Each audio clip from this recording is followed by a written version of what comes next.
Gamers, get ready. Introducing BFBS Pro League, the only tri-service esports league for the armed forces, featuring Rocket League. Compete against players of all abilities and play to win a share of the £15,000 prize pool. BFBS Pro League includes incredible prizes for the top 100 players, best goals and the MVP, as well as giveaways of the latest consoles, gaming equipment and your chance to bag first place with a prize of £4,000 at our grand finale. Whether you're a casual player or a seasoned pro, the league is open to the whole armed forces community, including their families, civilian staff and cadets. BFBS Pro League Qualifiers kicks off in June. If you can play, you can compete. This is esports for everyone, everywhere. This is esports for the armed forces. Sign up now to BFBS Pro League. See you in the arena.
Introducing BFBS Pro League, the only tri-service esports league for the armed forces, featuring Rocket League. The league is open to the whole armed forces community, including their families, civilian staff and cadets. Compete against players of all abilities and play to win a share of the £15,000 prize pool. Sign up now to BFBS Pro League. See you in the arena. Gamers, get ready. Introducing BFBS Pro League, the only tri-service esports league for the armed forces, featuring Rocket League. The league is open to the whole armed forces community, including their families, civilian staff and cadets.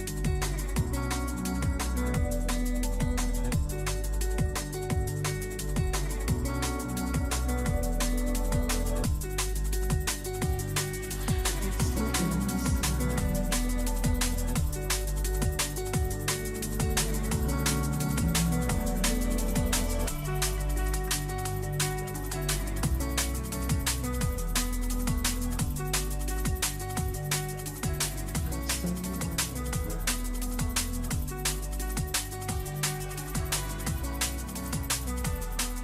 Gamers, get ready.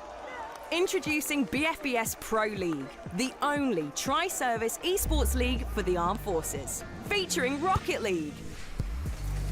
Compete against players of all abilities and play to win a share of the £15,000 prize pool. BFBS Pro League includes incredible prizes for the top 100 players, best goals and the MVP, as well as giveaways of the latest consoles, gaming equipment and your chance to bag first place with a prize of £4,000 at our grand finale. Whether you're a casual player or a seasoned pro, the league is open to the whole armed forces community, including their families, civilian staff and cadets. BFBS Pro League Qualifiers kicks off in June. If you can play, you can compete. This is esports for everyone, everywhere. This is esports for the armed forces. Sign up now to BFBS Pro League. See you in the arena.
Introducing BFBS Pro League, the only tri-service esports league for the Armed Forces.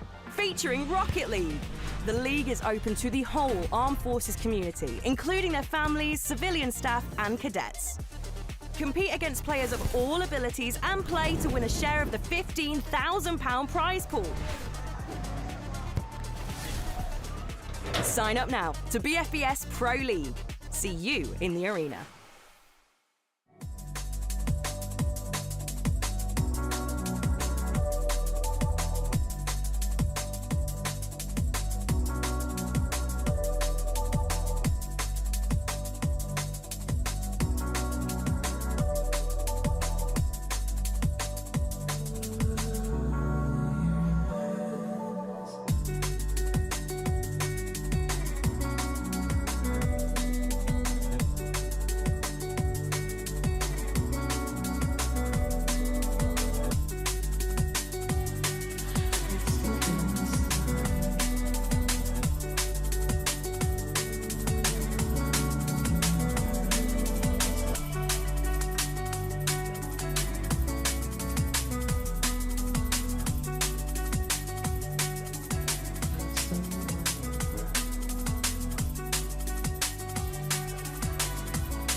Gamers, get ready. Introducing BFBS Pro League, the only tri-service esports league for the Armed Forces. Featuring Rocket League. Compete against players of all abilities and play to win a share of the £15,000 prize pool. BFBS Pro League includes incredible prizes for the top 100 players, best goals and the MVP, as well as giveaways of the latest consoles, gaming equipment and your chance to bag first place with a prize of £4,000 at our grand finale. Whether you're a casual player or a seasoned pro, the league is open to the whole Armed Forces community, including their families, civilian staff and cadets. BFBS Pro League qualifiers kicks off in June. If you can play, you can compete. This is esports for everyone, everywhere. This is esports for the Armed Forces. Sign up now to BFBS Pro League. See you in the arena.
Introducing BFBS Pro League, the only tri-service esports league for the Armed Forces. Featuring Rocket League.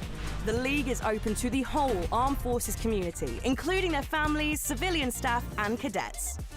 Compete against players of all abilities and play to win a share of the £15,000 prize pool. Sign up now to BFBS Pro League. See you in the arena.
Gamers, get ready.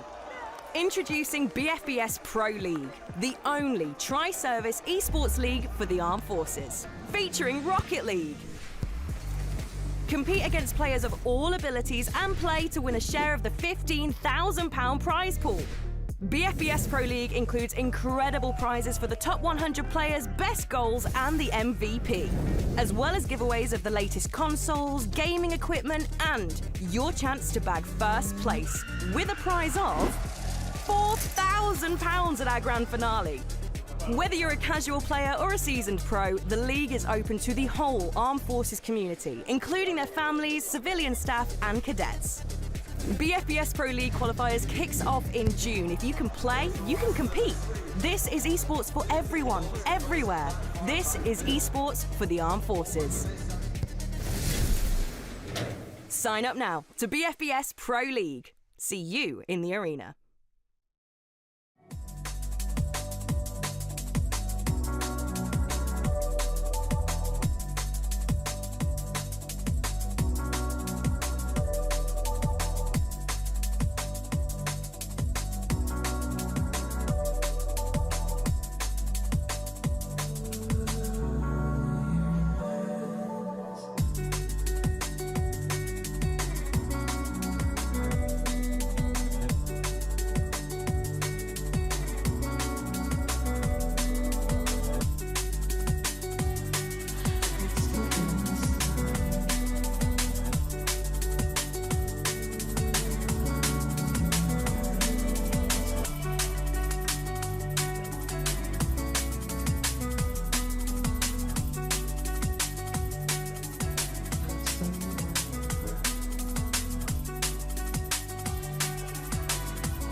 Introducing BFBS Pro League, the only tri-service esports league for the armed forces. Featuring Rocket League. The league is open to the whole armed forces community, including their families, civilian staff and cadets. Compete against players of all abilities and play to win a share of the £15,000 prize pool. Sign up now to BFBS Pro League. See you in the arena.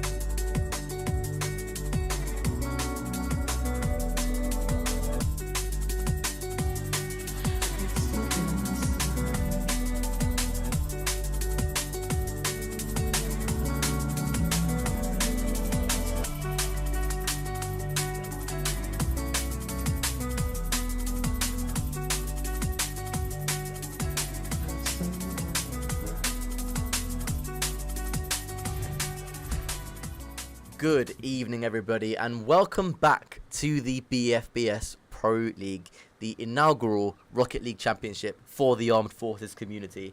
What a pleasure it is to be here tonight, presenting the second version of it. And as you can see, to my right on your screens is the wonderful Danny Boy, a very special caster that joined us last week as well. He's here with us this week for today and tomorrow for Qualifier 2. Danny, before we discuss things, I'd like to just welcome you back to the stream and ask how you are.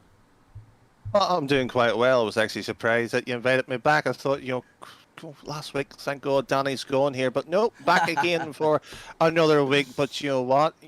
As was said last week as well, everybody should get up, sign involved, and be part of the action as well. And before we even look at everything as well, still, a lot of people seem to be taking that message. So that's great to see.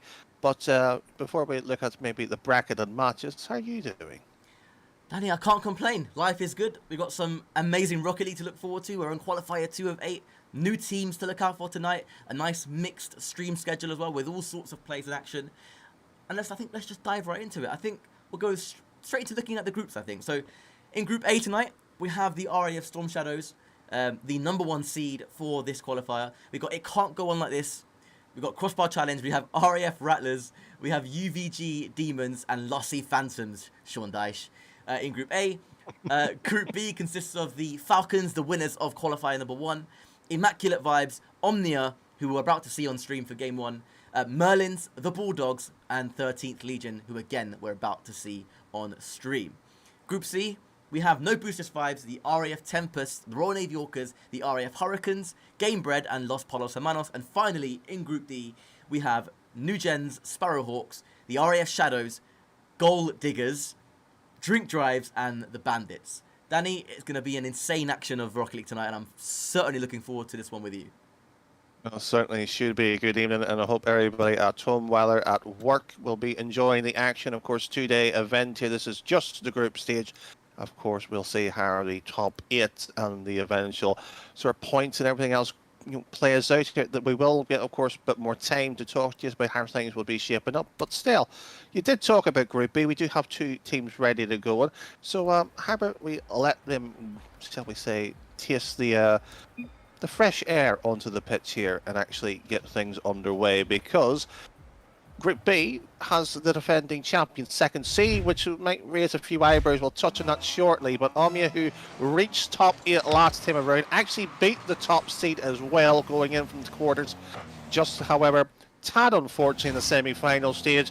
So outright looking for a potential top 8 finish here in Qualifier 2. And Omnia coming straight out the blocks. It's EO4 with a world-class finish there from close range. And 13 seconds, Danny, is all it took for the opener here.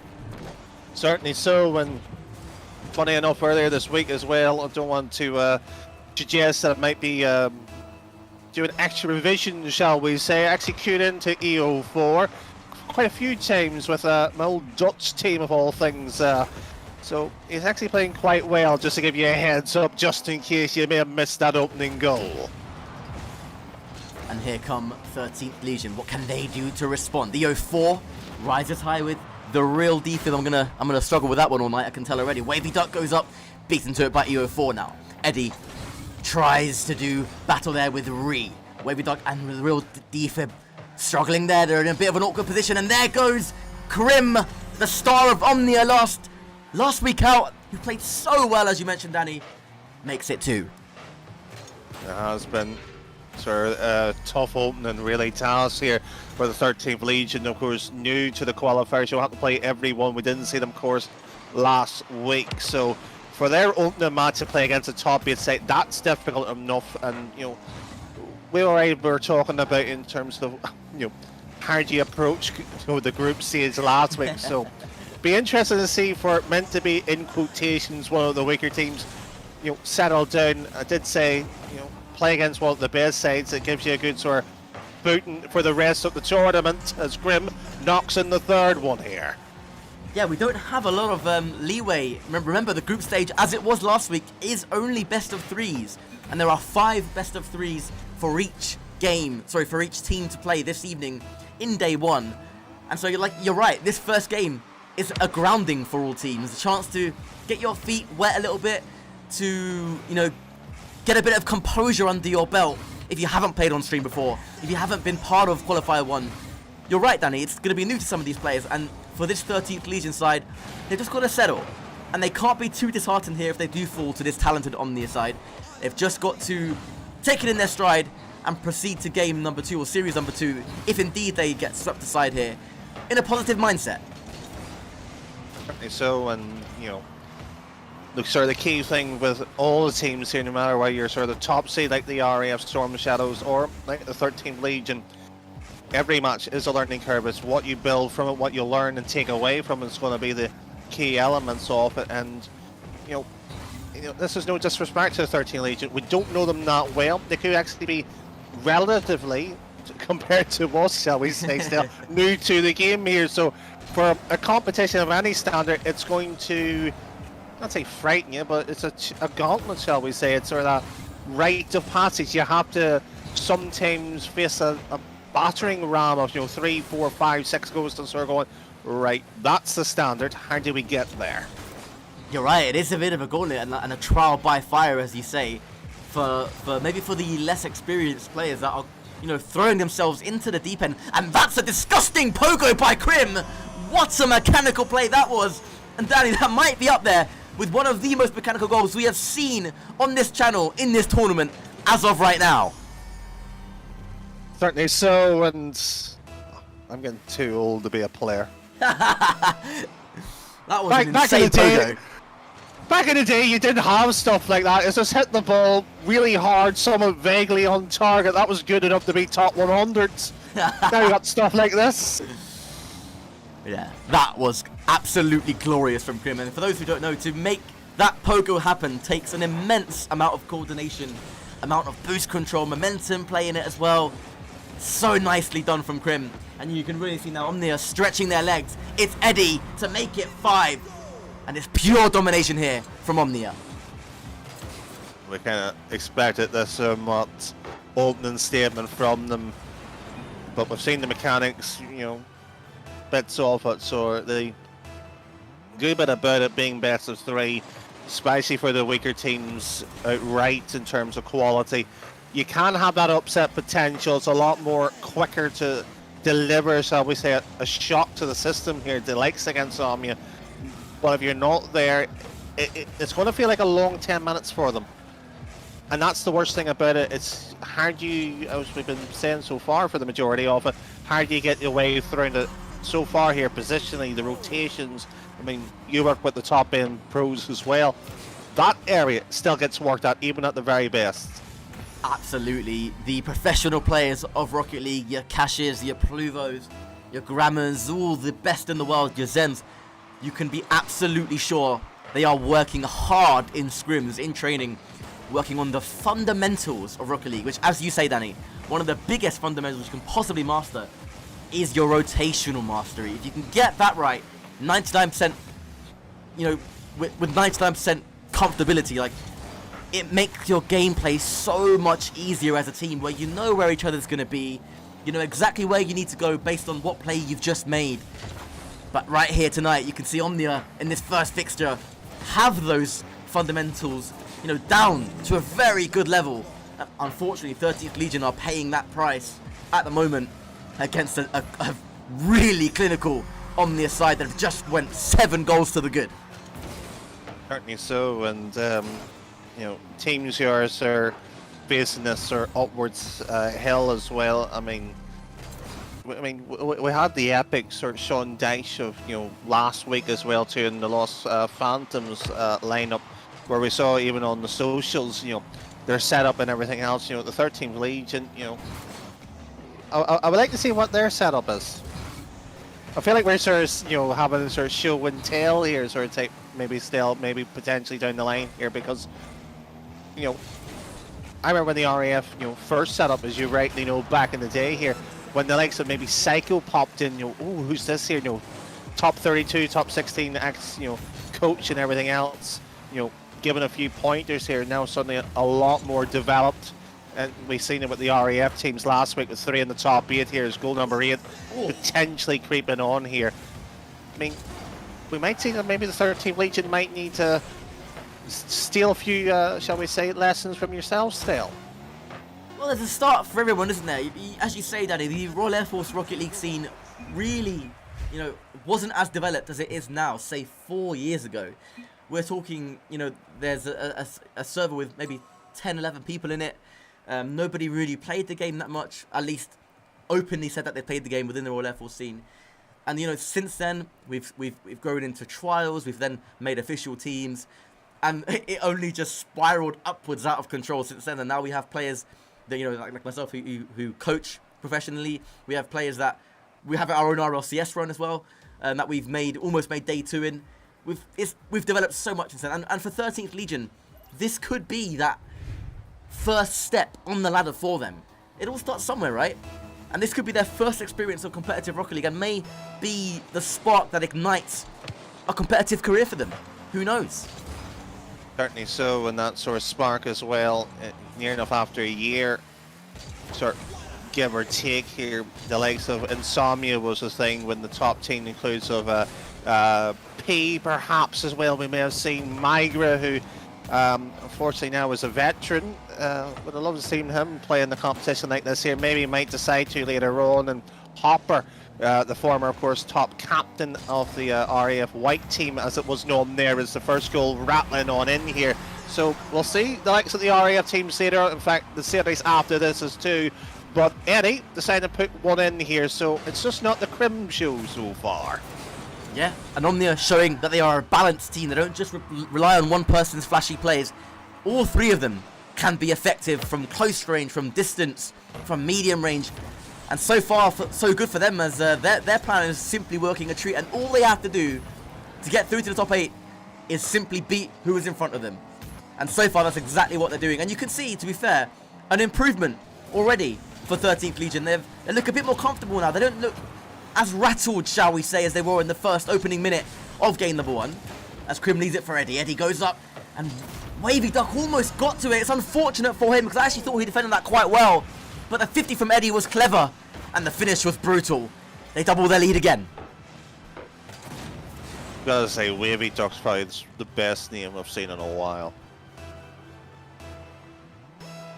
Yeah. Actually, all of them, to be fair. I'm just sort of sitting here. It's probably the best individual set of team names I've seen, actually. But, you know, names unfortunately don't win you prizes, as the old saying goes. Crim knocks in the third one. You talk about the structure. You know, Omnia's going to pick this, unfortunately, apart here. And, you know, we're not trying to sugarcoat it. Sometimes it does happen. But again, I said it's a rite of passage sometimes. And you know what? Did they literally single-lined into the kickoff there?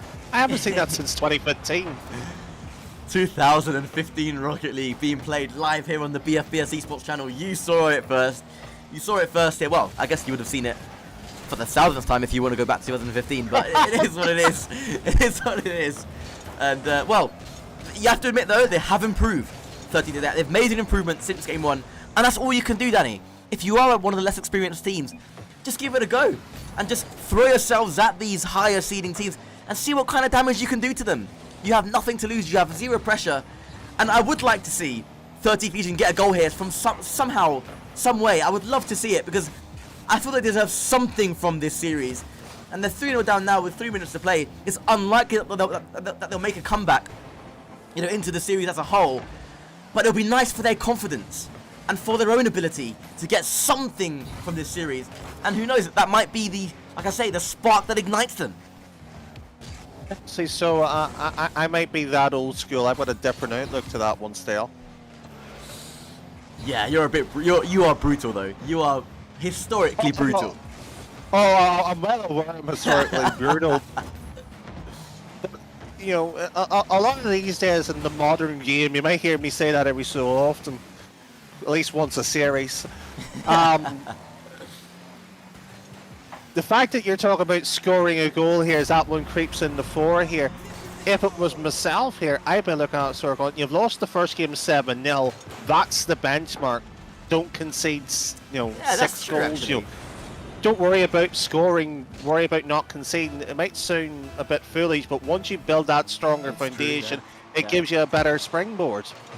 No, yeah, I actually totally agree. I take your point. That's, you know, you got to start from somewhere, and the foundation has to be built. And they say, sure, goals win you games, but defense wins you championships. And okay, you just have to ask Burnley. Yeah, let's go Burnley. With or that Man United. Okay, yeah, let's not go there, please. let's not go there again. 2 weeks in a row, I'm gonna take Manchester United slander, and I just have to deal with it. I just have to deal with it. As are this 13th Legion side. Yeah, I don't want to talk about it, honestly. That's all right. I'm trying to deflect away here from the 13th Legion. I don't think they want to see this one again. They've given it a crack. They have given it a crack. And as you say, they're still within 2 goals in a minute and 49 seconds between worsening their first game and bettering it. Yeah. It's doable. They just got to remain composed and just stop. That's it. There we go. The real defib throwing himself at that ball, showing no respect to their opponent. That's what they need. But you can see now they just retreat into that defensive pattern, and it invites pressure, and it invites shots and attacks, almost like wave after wave here from Omnia. And we know how good they are. We know they're going to capitalize on these chances should they be given. And, well, that's exactly what they've done. But so far, this is the first bit of pressure we've seen from 13th Legion. Can Ree get there? No, he can't. And on the counter-attack, EO4 goes 1 versus 1, and Crim shoots just wide. See, first sort of set of pressure that builds up as well, then backflip. And you could have probably seen that first goal and more leaning to Stale's philosophy of the game how it should be played, but, you know, a minute left, they've essentially didn't concede for about 30 odd seconds there. So it's possible. Well, it's going to have to be their most successful stretch of play in this entire best of 3 for them to keep out this talented Omnia side. Can they do it? Do you know what? I'm rooting for them. Come on, 13th Legion. What can Defib do here? Gets Demo for his troubles, and oh, here comes Crim looking deadly. Wavy Duck goes up. It's crossbar and down, and it's away by Defib, and that clock ticks down further. Here comes Defib, limited boost. Can Crim get there? He does, and a flick goalwards here from EO4. Crim goes up, and that dream has been busted. It's 7 to the good again from Omnia. And now it's damage limitation again for this 13th Legion side. They've been good. They've been better here in Game 2. But as you can see, it's not been good enough. Unfortunately, that's the story. It's actually 14-0 on aggregate, but, you know, I mean, to the flip side of the coin here from their opposition counterpart who's done the damage so soon and so quickly here as they rattle goal number 8. They're not taking any liberties. No? Which is ideally what you want from a top side. Absolutely. Ruthlessness, right? It's a streak that every team needs to have, that every good team needs to have. You have to be able to be clinical and beat whoever is in front of you by the maximum possible scoreline that you possibly can. And that's just the cruel nature of competitive sports, be it esports or traditional sports like football. It's just the way things are. And unfortunately, 13th Legion have won this one here. And their first game live on the BFBS Esports channel has been a trial by fire. And their quest for top 2 in this group goes on. And that was a rough one for them. But I'm sure they can make better results in this evening. And they've got to just remain calm, recompose going forward, and see what kind of damage they can do in the next game. Danny, a rough one for 13th Legion. An excellent clinical display by Team Omnia for their first game of their Qualifier 2 run. And I guess for them, more of the same. And I think that's sort of, even if you want to call it a slip up, you know, that's our top 4 comment. I think you're right. They're looking for day 2. They're looking semi-final. They're not sitting here, you know, thinking, you know, well, let's just rack up a top 8 position and be done with it. They want to go as far as possible. And, you know, they are in a difficult group as well. Group B with Falcons, who are the defending champions, and, you know, Vibes as well, who we actually don't know a great deal about as well. So Omnia is probably looking at, and they're sort of seating at the moment, sort of going, maybe we're being unfairly picked on it with somewhat here. I'm not saying that, you know, they haven't, you know, deliberately done that or anything. What I'm sitting there saying is, you look at last week's, the RAF Shadows was seated 12th. Crept into the top 8 as well too. So those results, when you go back and forth, when you sort of go, you know, they keep proving themselves here, and you know that old expression, you know, you've got to beat the teams that you're expected to beat. That's all you can do. I know it's and that's it, as simple as that. But from their point of view, they got this the win as well, and you know, like the results going from Group A, just if you're interested as well. RAF Storm Shadows, it can't go on like this, and Crossbar Chances won their particular games quite handily by the looks of it so far here for their opening games. So gotten by the scenes, so plenty of action so far. Indeed, and we will be bringing you series number 2. And you know what? We'll reiterate the stream schedule for this evening. And it is going to be some very good games, by the way. There are some really interesting games. So we've just had, obviously, Omnia versus 13th Legion. We have, next up, the RAF Shadows versus the Sparrow Hawks, which was a cracker, by the way, in Qualifier number 1. And after that, we have an all-Royal Air Force derby. The Royal Air Force's 4th team, the RAF Hurricanes, taking on the second best in the RAF Tempest.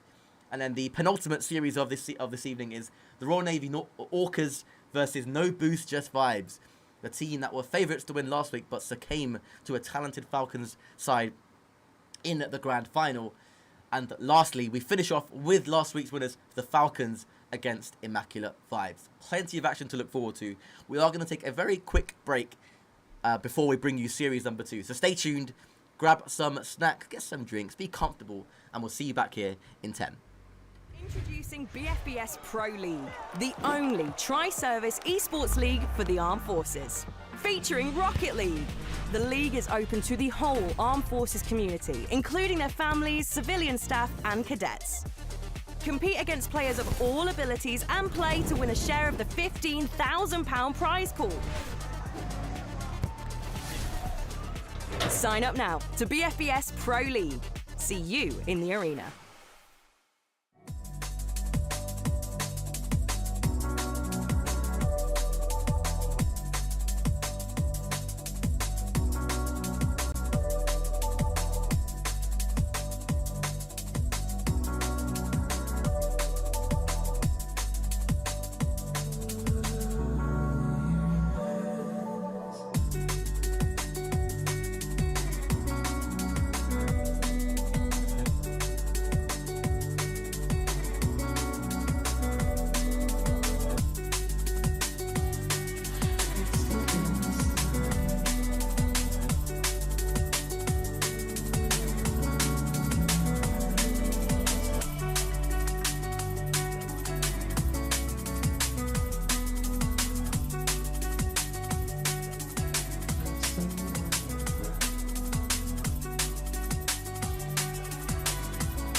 Gamers, get ready. Introducing BFBS Pro League, the only tri-service esports league for the Armed Forces. Featuring Rocket League. Compete against players of all abilities and play to win a share of the £15,000 prize pool. BFBS Pro League includes incredible prizes for the top 100 players, best goals, and the MVP, as well as giveaways of the latest consoles, gaming equipment, and your chance to bag first place with a prize of £4,000 at our grand finale. Whether you're a casual player or a seasoned pro, the league is open to the whole Armed Forces community, including their families, civilian staff, and cadets. BFBS Pro League qualifiers kicks off in June. If you can play, you can compete. This is esports for everyone, everywhere. This is esports for the Armed Forces. Sign up now to BFBS Pro League. See you in the arena.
Introducing BFBS Pro League, the only tri-service esports league for the Armed Forces.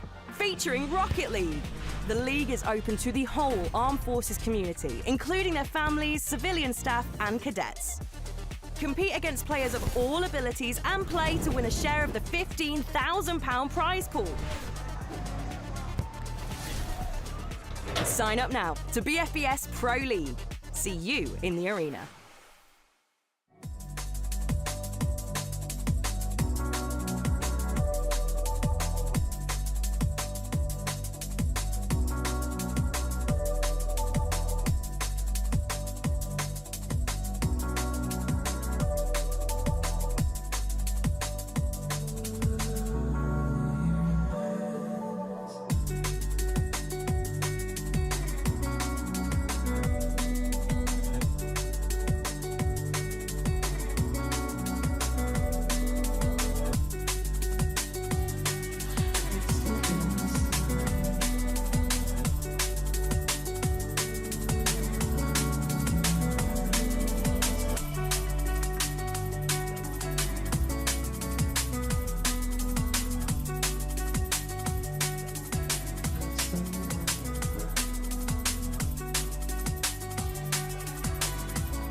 Gamers, get ready.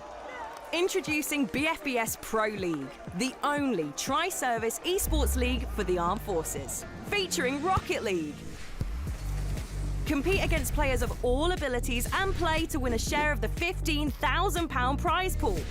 BFBS Pro League includes incredible prizes for the top 100 players, best goals and the MVP, as well as giveaways of the latest consoles, gaming equipment and your chance to bag first place with a prize of £4,000 at our grand finale. Whether you're a casual player or a seasoned pro, the league is open to the whole armed forces community, including their families, civilian staff and cadets. BFBS Pro League qualifiers kicks off in June. If you can play, you can compete. This is esports for everyone, everywhere.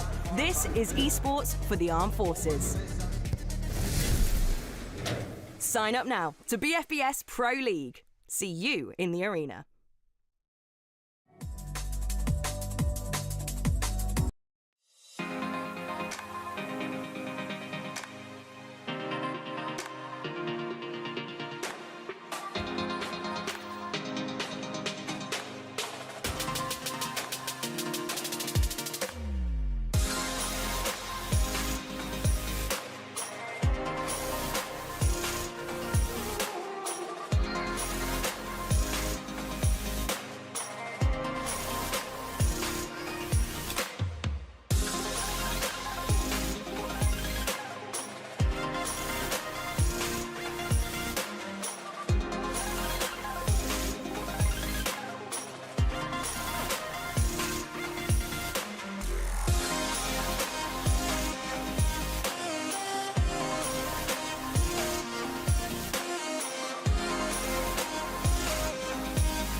BFBS Forces News join KFOR patrols in the north of Kosovo. We're here to create a safe and secure environment for the people in Kosovo and the people of Kosovo. Our job, fly and fight from the home base, and we've got to be able to do that in whatever conditions. This training is mutually beneficial to both sides. For the riflemen themselves, it's about getting that valuable training in the desert. At the heart of Lympstone Parade Square, the King's Squad, and there could be no more special guest of honour than His Majesty the King. And whilst I'm not moving the controls at all, I can certainly learn from what I'm seeing as to how a manoeuvre should be flown.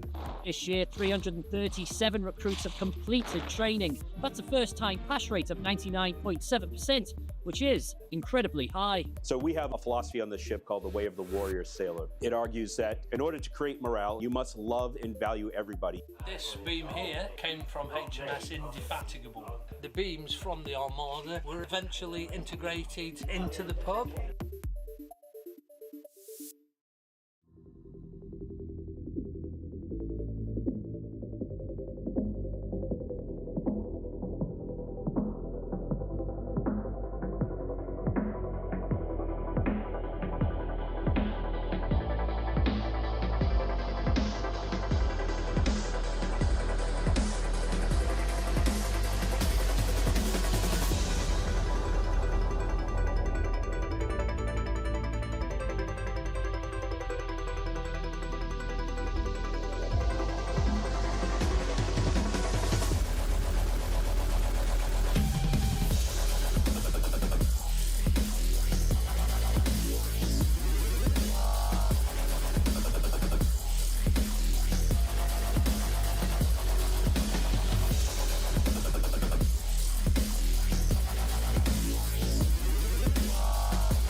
At BFBS Creative, we are creative storytellers. We are specialists in unravelling the untold, even from the most difficult locations. We help you reach the audiences you need to reach. From documentary interviews to addressing communication hurdles and crafting your content strategy, we can do it all. We thrive in the toughest environments, ensuring your stories are told brilliantly.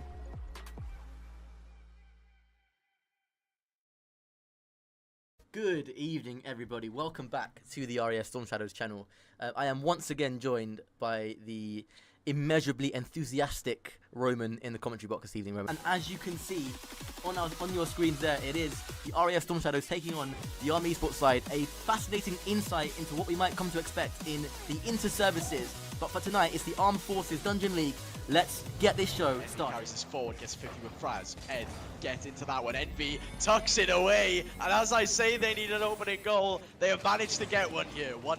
Frazic, though, does some nice defensive work. But P finds Cedric. Cedric finds Envy.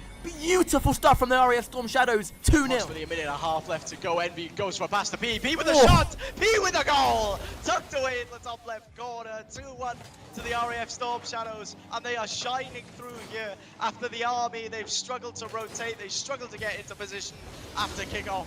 And P managing to give the RAF Storm Shadows that advantage Didn't again. have a lot to work with, didn't have a lot of the goal to aim at, but he put it in the one place that it was going to go to, and Cedric makes it 3.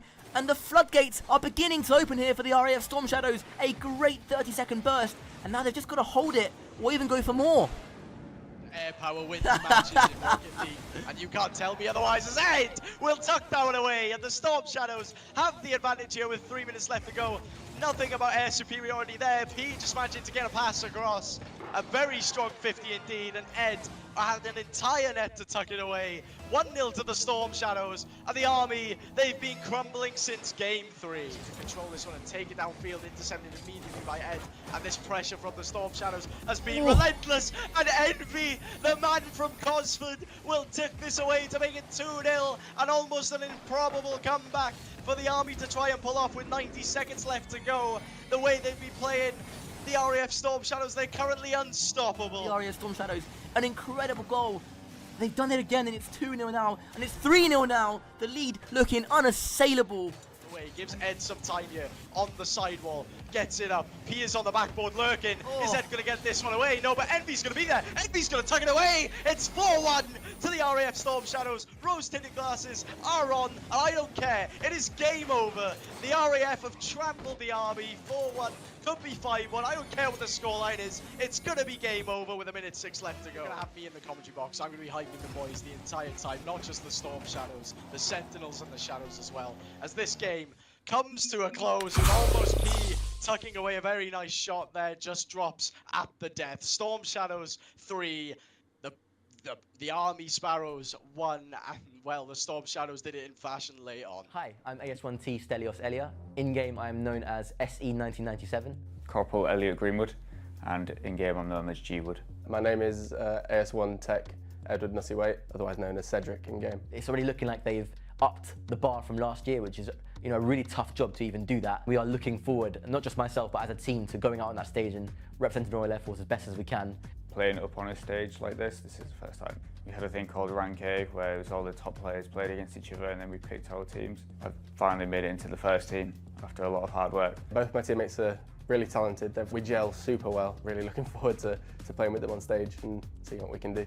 From my end, the leadership were outstanding, no issues at all. Not just from my own personal line management, but also the Royal Air Force Esports Association backed us very well, I should say, and made sure we had all the support we needed to get here, and they're always a phone call away if we do need them for anything. Really excited to play Coast Guard. It'll be closer than everyone thinks after playing them. We think we stand a bit of a fighting chance. The second Air Force team, emphasis on second now.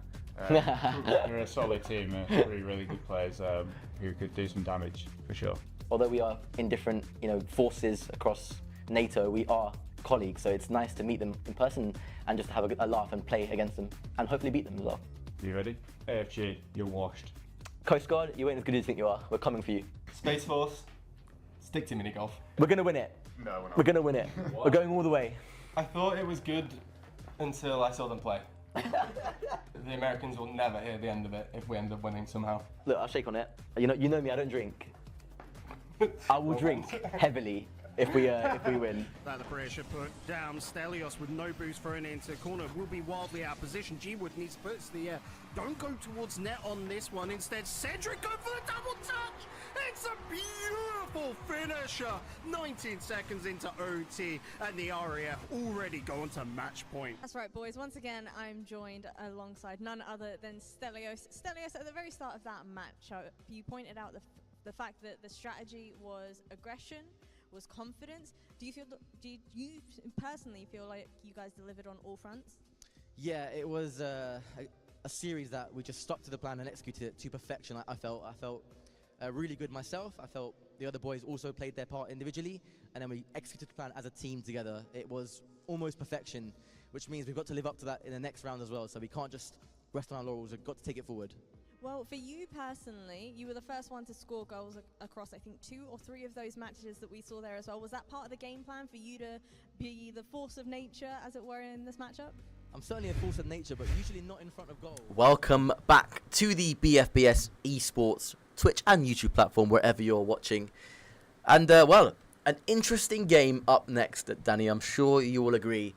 For yourself, who is aware of the inter-service rivalry, this is a bit of an odd one because this is not an official army roster that the Shadows are up against, I should say. But a sort of thrown together one that consists of very good players and one that we know very well, Fezzy, who is going to be the star man of this Sparrowhawk side, taking on Kurt and the RAF Shadows, players that you are very familiar with, Danny. Oh, certainly so, and it's one of those ones where I'll look at the group and your eye instantly gets drawn towards it. It's just not a sort of a top 8 match already or so early in the evening. It's essentially a very much old players of the RAF Shadows roster looking to cement themselves among the big boys around the table. I mean, the Sparrows themselves here will be looking at them and looking towards the Frisbee, sort of going, this is a top man who has been playing very well, has been in essentially sort of the upper echelons beforehand. So it's just not an easy sort of, let's look at one team and it's going to be a 2-0 sweep that we may have seen in the last series. This one will go back and forth for a period of time here. I think the players, however, would like to prove that. And indeed, this fixture did happen this time last week. And it was the RAF Shadows who came out on top, which I think was the game that turned the top 8 qualification in their favour in that particular group. So it is going to be a very interesting one, Danny, and I genuinely can't wait to get into the action as we are about to do right now. Certainly so. A roster that has expanded its reaches and depth of quality and still in the form of the RAF Shadows. What once had a, shall we say, part of the second best team in the form of the Tempest. Of course, that would be, well, you'll see him death on the stream, but we've known him for Logan himself. And speaking about goals being put in, it's Doromas who grabs it through the demo. Game on! Really nice pinch off that left-hand side, and I think it was Kurt that got the demo there on the last man of Sparrowhawks. And the RAF Shadows take an early lead, and we know all too well what the Shadows are capable of when they have something to defend. But they have the additional weight, almost, of knowing that they've beaten this side already. Maybe a bit of freedom, maybe it will unlock an extra bit of risk to their play when they are ahead in the match. I wonder what that will do to their confidence. But certainly, as far as the Shadows are concerned, a very nice nerve settler as Kurt has to scramble back there on his own goal mouth and clear the ball. Okay, so, and this is almost itself here, providing to be maybe one of the El Clasicos of the BFBS Pro League itself here, as that one ties things up nicely, and it seems to be what you can do, I could do in response type of game. Fezzy with an instantaneous response there for the Sparrowhawks. That could be a vital goal for them. And what can they do to expand on that now? Fezzy goes up. Nice first touch. Tries to go over the top of Death Dark Jr. there, aka Logan. Bit of miscommunication between the two players there. Going for the same ball. Where's my super? With a redirect, it's bouncing over Kurt. It's horrible to deal with. Fezzy onto the crossbar and down. That should have been 2-1. Should have been, but not. It's a simple game, put the ball in the back of the net. I did say simple, sometimes it can be scandalously difficult. One time it just hits the woodwork and it's a game of margins. Well, unfortunately the Sparrowhawks will be looking at that and feeling a bit unjust here. It's Frizzy, however, not going to be looking at margins. It's just back of the net with this one. Yeah, smooth finish there. Nice composure from Fezzy. The Army Rocket League lead showing his experience and class there, placing it into that top right-hand side corner of the Shadows nets. And for the first time in the series, they trail, and Deathstark Jr. and Tokyo Tears start things off here inside the 3.5 minute mark. Doromus, slight misplay there, looks in field towards Logan, but only finds where's my super and Tokyo Tears. Logan puts it to the right. Doromus, nice beat, nice and fast there from the Shadows. Starlet couldn't quite read that one, Kurt has to come across. Good pressure here from the side of Sparrowhawks. They're applying their trademark pressure when they are in front. They did it so well last week in Qualifier 1. And Where's My Super puts that one over the bar. And as the 3 minute mark elapses, it's the Sparrowhawks are in charge of this one. So Doromus over to Logan himself, and that's sailing too far from a secondary touch here, but into the corner for the RAF roster to continue perhaps its attack here. They've been pushed all the way back, however, so turn it of pressure back around Logan. And where is my super? He's got no cape, but it's 3-1. Another nice clinical finish here. You can see the Romans there getting bumped by Tokyo Tears.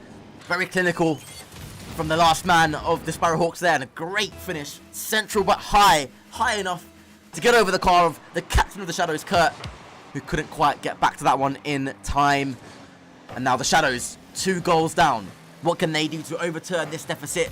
Or will it be the Sparrowhawks who will assert their dominance here early on in this best of 3 and make that lead triple? And Roman will have a chance for a shot here, but it's well saved. Logan puts it back in field towards Curtis, and Curtis with a shot just wide of the mark, but Fezzi had it covered anyway.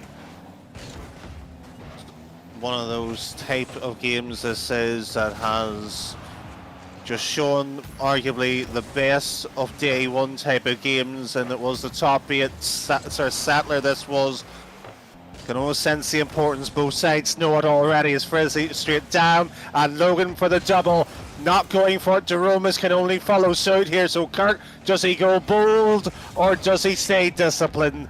Discipline seems to be the idea right now for the Shadows.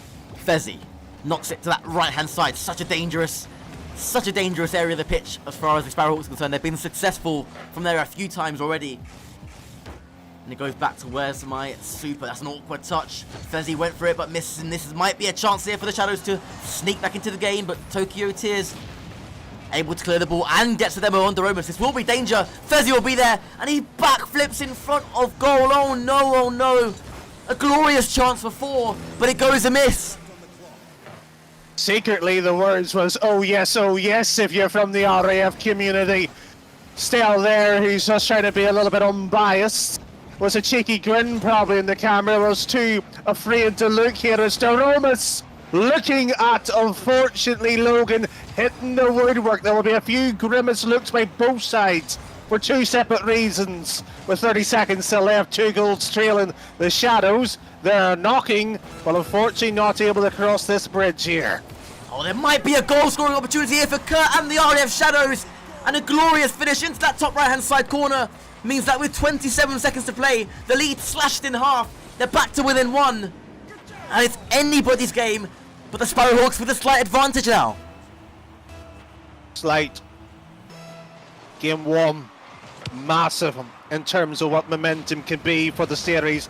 Especially best of 3, and Kirk, perhaps maybe pulled that one too early. The passing play was on, and Frizzy to the backboard for the double, leaves it, skies that one high there, and Tokyo Tears cannot do anything about it. Perhaps maybe redemption on the other end, but runs it to the corner flag. 4-2 with 2 seconds left. Game 1 is the RAF nightmare. It's the Sparrowhawks who grabs it.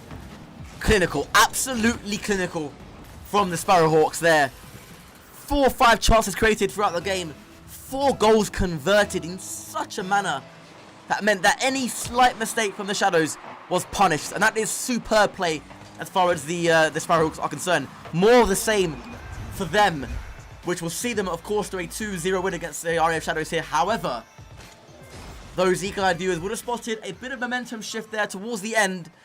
And that fourth goal came as a result of extended RAF Shadows pressure as they were searching for an equaliser. They had to throw caution to the wind, and the Sparrowhawks were able to capitalise on that And that entertaining last minute of action will hopefully carry on into an entertaining Game 2. And hopefully not a final Game 2 as far as the Area of Shadows is concerned. But certainly the Sparrowhawks will want this done and dusted surely in 2. Well, certainly so. And I'm just briefly just flicking back here and just, looking back from Qualifier 1. Maybe just seeing how things went, of course. If this game was streamed last time around, if the information I do have is right here, of course, I have no reason to doubt it. 2-1, 3-1, 5-2. Sparrowhawks led that one the first time around. Then, unfortunately, it was a close affair until potentially the last second. So the RAF has been here before. If they want history not to repeat itself, they need to score a second and win outright. Yeah, it's getting dangerous now here for the RAF Shadows. They're almost there in the net, couldn't quite adjust his car in time. And it meant that the Sparrowhawks take another early lead here. 1 goal to the good. It was Fezzy that time again with the goal. Kurt now just puts it on goal and gives Tokyo Tears something to deal with. Curtis inside towards Doromus with a fantastic shot. Can he follow up as well? No, he can't. It's a bit of a whiff, and it was a glorious chance for 1-1. That goes a begging. And responsive Shadows pressure doesn't result in a goal. And Sparrowhawks live another day. So that may have been the difference 7 days ago. We might see this matchup maybe 6 more times, maybe even more than that. Depends on how both sides wants to go for deep runs here. But that there could have been 2-0, and the Shadows are lurking behind, unfortunately, the tree branches on this one. There's a few cascading balls here being put across on target. Kirk, however, the captain, needs to take command here, slows the game down, plays it into middle through the 50. Doromus is back. Tokyo Tears is given a lifeline to get out of the defensive side, fakes around, and Kirk would have preferred the pinch back into middle, but he's happy to play position right now. I think what we are witnessing right now is essentially going to be, I believe anyway, in my humble opinion, the decider for second place in this particular group. I could obviously be wrong depending on how other results go, but I believe these two teams will be fighting for second place and a second chance for tomorrow inside that illustrious top 8. So these are very important times for both of these two sides. Curtis drops it down underneath the crossbar, and Doromus choosing wisely, I believe, there not to go for the ball. And Desktop Jr. has to make a play. Misses. Doromus knocks it away. Central, though, this is more danger. Fezzy with the shot, and Doromus with an excellent save. Really one of the most improved players in the RAF Shadows roster in the last year, was around about sort of Champ 1, Champ 2 level, reaching to the heights of GC2. Massive in terms of what he's been able to achieve. And that double save just showing why the time and effort was moving across the passing play from, of course, Logan to Jerome's back on the counter here. Half the game still gone by. Still remains, of course, 1-0. And there goes Fezzy, and he doubles the Sparrowhawks lead. And they've shown already that they can stifle RAF Shadows' pressure and maintain leads against this side. So could that be the nail in the coffin here for the RAF Shadows that will put their destiny, their fate in the top 8 out of their hands?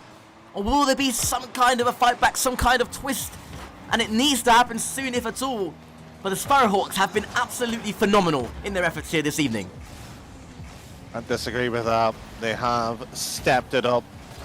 That's what you want to see with, of course, these qualifying rounds.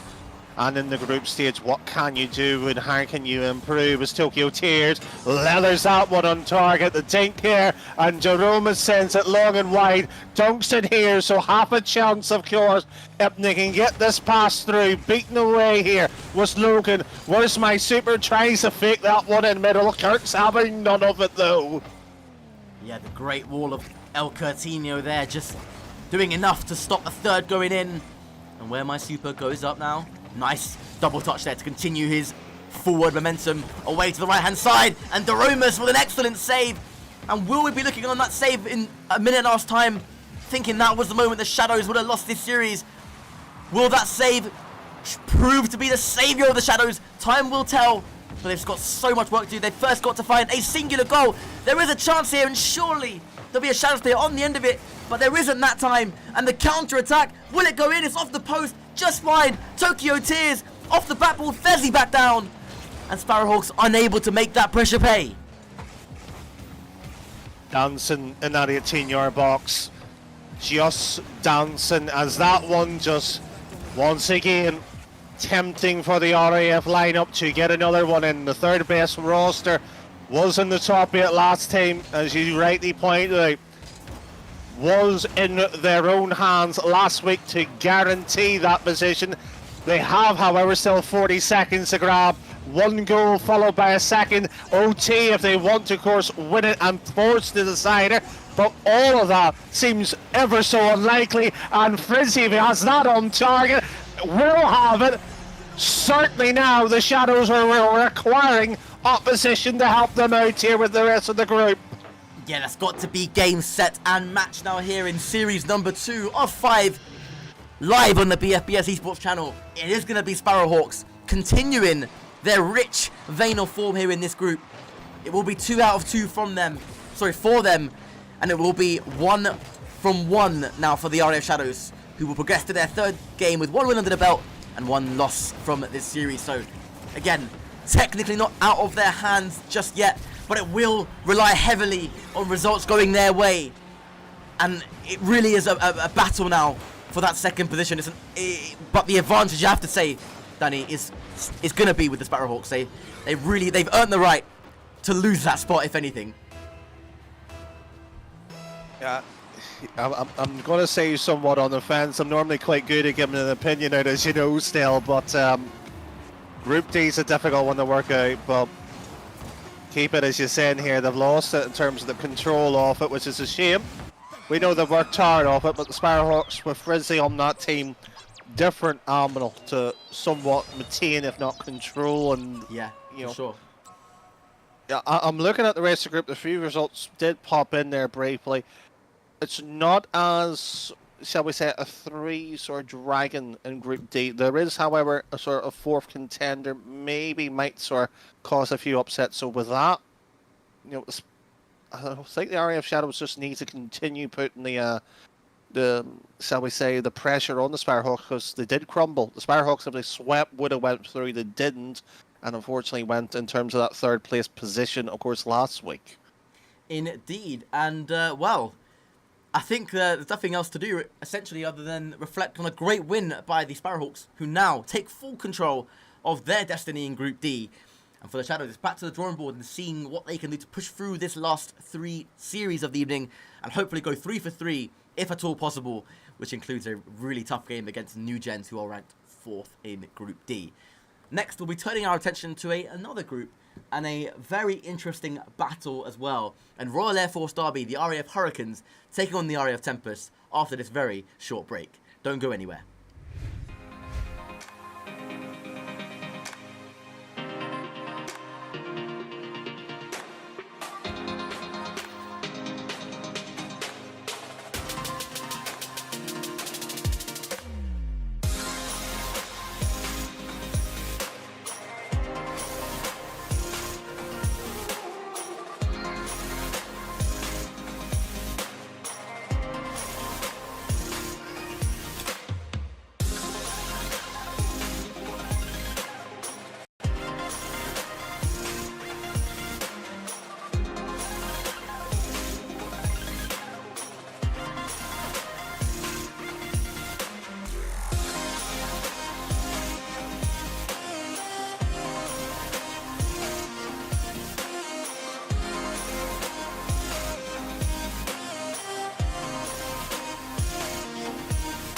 BFBS Forces News join KFOR patrols in the north of Kosovo. We're here to create a safe and secure environment for the people in Kosovo and the people of Kosovo. Our job, fly and fight from the home base, and we've got to be able to do that in whatever conditions. This training is mutually beneficial to both sides. For the riflemen themselves, it's about getting that valuable training in the desert. At the heart of Lympstone Parade Square, the King's Squad, and there could be no more special guest of honour than His Majesty the King. And whilst I'm not moving the controls at all, I can certainly learn from what I'm seeing as to how a manoeuvre should be flown.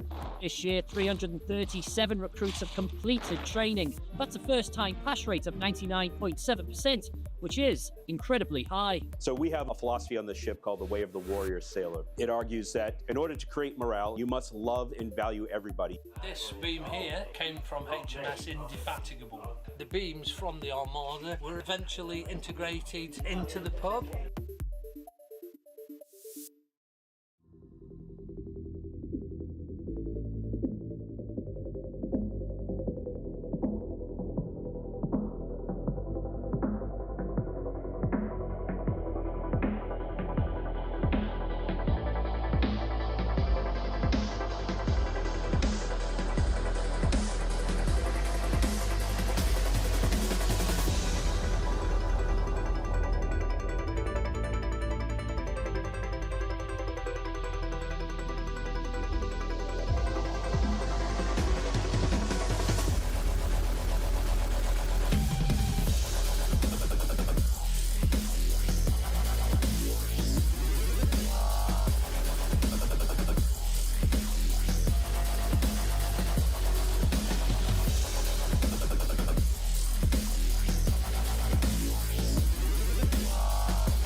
At BFBS Creative, we are creative storytellers.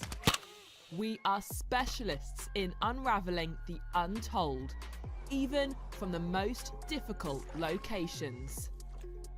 We help you reach the audiences you need to reach. From documentary interviews to addressing communication hurdles and crafting your content strategy, we can do it all. We thrive in the toughest environments, ensuring your stories are told brilliantly.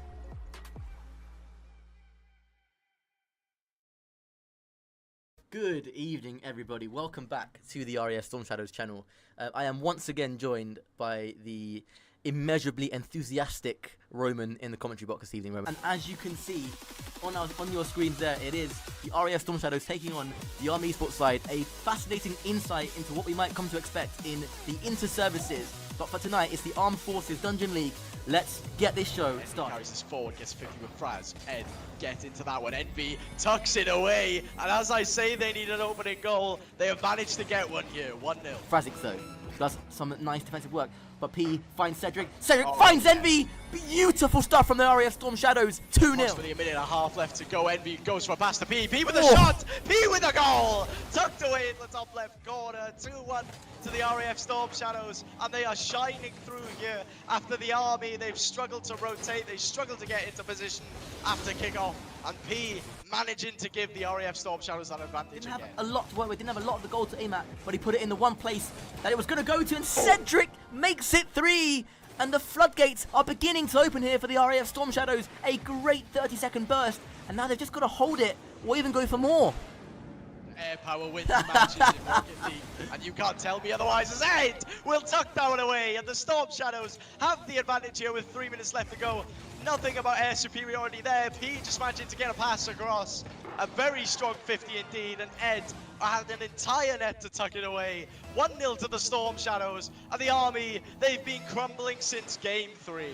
Control this one and take it downfield, intercepted immediately by Ed, and this pressure from the Storm Shadows has been relentless, and Envy, the man from Cosford, will tip this away to make it 2-0, and almost an improbable comeback for the Army to try and pull off with 90 seconds left to go. The way they've been playing, the RAF Storm Shadows, they're currently unstoppable. The RAF Storm Shadows, an incredible goal. They've done it again, and it's 2-0 now, and it's 3-0 now. The lead looking unassailable. Away, gives Ed some time here on the sidewall, gets it up. P is on the backboard lurking. Is Ed going to get this one away? No, but Envy's going to be there. Envy's going to tuck it away. It's 4-1 to the RAF Storm Shadows. Rose-tinted glasses are on, and I don't care. It is game over. The RAF have trampled the Army. 4-1, could be 5-1. I don't care what the scoreline is. It's going to be game over with 1:06 left to go. You're going to have me in the commentary box. I'm going to be hyping the boys the entire time, not just the Storm Shadows, the Sentinels and the Shadows as well, as this game comes to a close with almost P tucking away a very nice shot there, just drops at the death. Storm Shadows 3, the the Army Sparrows won, and well, the Storm Shadows did it in fashion late on. Hi, I'm AS1T Stelios Elia. In-game, I'm known as SE1997. Corporal Elliot Greenwood, and in-game I'm known as G-Wood. My name is AS1 Tech Edward Nussyweight, otherwise known as Cedric in game. It's already looking like they've upped the bar from last year, which is a really tough job to even do that. We are looking forward, not just myself, but as a team, to going out on that stage and representing the Royal Air Force as best as we can. Playing up on a stage like this is the first time. We had a thing called Rank A, where it was all the top players played against each other, and then we picked our teams. I've finally made it into the first team after a lot of hard work. Both my teammates are really talented. We gel super well. Really looking forward to playing with them on stage and seeing what we can do. From my end, the leadership were outstanding, no issues at all. Not just from my own personal line management, but also the Royal Air Force Esports Association backed us very well, I should say, and made sure we had all the support we needed to get here, and they're always a phone call away if we do need them for anything. Really excited to play Coast Guard. It'll be closer than everyone thinks. After playing them, we think we stand a bit of a fighting chance. The second Air Force team, emphasis on second now. You're a solid team, three really good players who could do some damage for sure. Although we are in different forces across NATO, we are colleagues, so it's nice to meet them in person and just have a laugh and play against them and hopefully beat them as well. You ready? AFG, you're washed. Coast Guard, you ain't as good as you think you are. We're coming for you. Space Force, stick to mini golf. We're gonna win it. No, we're not. We're gonna win it. We're going all the way. I thought it was good until I saw them play. The Americans will never hear the end of it if we end up winning somehow. Look, I'll shake on it. You know me, I don't drink. I will drink heavily if we win. That the pressure put down. Stelios with no boost thrown into corner will be wildly out of position. G-Wood needs to put it to the air. Don't go towards net on this one. Instead, Cedric go for the double touch. It's a beautiful finisher. 19 seconds into OT, and the RAF already going to match point. That's right, boys. Once again, I'm joined alongside none other than Stelios. Stelios, at the very start of that match, you pointed out the fact that the strategy was aggression, was confidence. Do you personally feel like you guys delivered on all fronts? Yeah, it was a series that we just stuck to the plan and executed it to perfection. I felt really good myself. I felt the other boys also played their part individually, and then we executed the plan as a team together. It was almost perfection, which means we've got to live up to that in the next round as well. So we can't just rest on our laurels. We've got to take it forward. Well, for you personally, you were the first one to score goals across, I think, 2 or 3 of those matches that we saw there as well. Was that part of the game plan for you to be the force of nature, as it were, in this matchup? I'm certainly a force of nature, but usually not in front of goal. It's usually Cedric or G-Wood that are bagging the goals when it counts. However, the way we're set up is it doesn't matter who has the chance to score. It could be any one of us. The way we play, we create spaces for anyone to score. And it just so happened that it was me that was in the prime position to put it in the back of the net, and thankfully I did.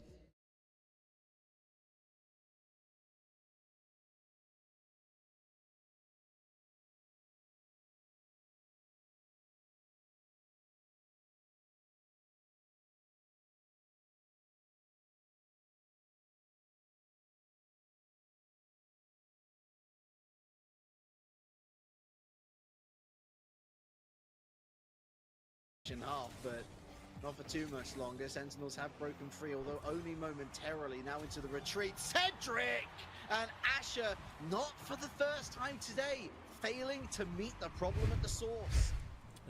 Good evening, everybody, and welcome back to the BFBS Esports Twitch channel or YouTube channel, depending on where you're watching. A very intriguing affair awaits us in this next series. And you know what? I haven't done it tonight yet, Danny boy, but I want to get, for the first time receiving predictions, because these are two teams that you know, well, you know the Tempest very well. This is a new gen RAF Hurricanes side, and that consists of pretty much new roster members. So I would like, knowing your experience of the RAF Tempest and knowing the approximate level of the RAF Hurricanes, not giving anything away, what are you expecting in terms of a best of 3 result? Yeah, look, I'm not going to give much away in terms of stuff here, but we were literally talking before we went on air here about, my casting style. One of the things I never do is predictions. Cannot stand them 99% of the time because, most of the time they're usually, wrong, or, there's like a heads ahead, or it should be an outright blowout. And Stell deliberately throws that question just to wind me up there. He's just chuckling away to himself for that one. So thanks, Stell. But, you know, it's a fair point because at least in this team, there's two reasonably knowns here. So you should have a fair outlook on it. The RAF Tempest, where you like to have Samas, I don't believe G-Wood's in the lobby. I could be wrong here.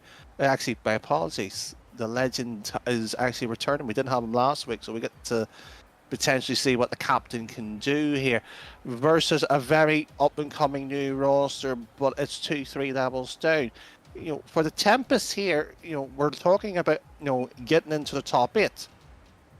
So this should be a fairly, I won't say comfortable game, but they should be looking at sort of, we scrimmed them, we played them, we know everything about their game. This has to be a 2-0 result all over. It's a must-win, isn't it, for the Tempests? If they drop an individual game here, the Hurricanes shouldn't let them away with it. They should be in the VC the next day and sort of going, you dropped the game to us. That's the level that Hurricanes should be going, do you know what here? If we win this 1-0 here, we could wind them up for the next week here.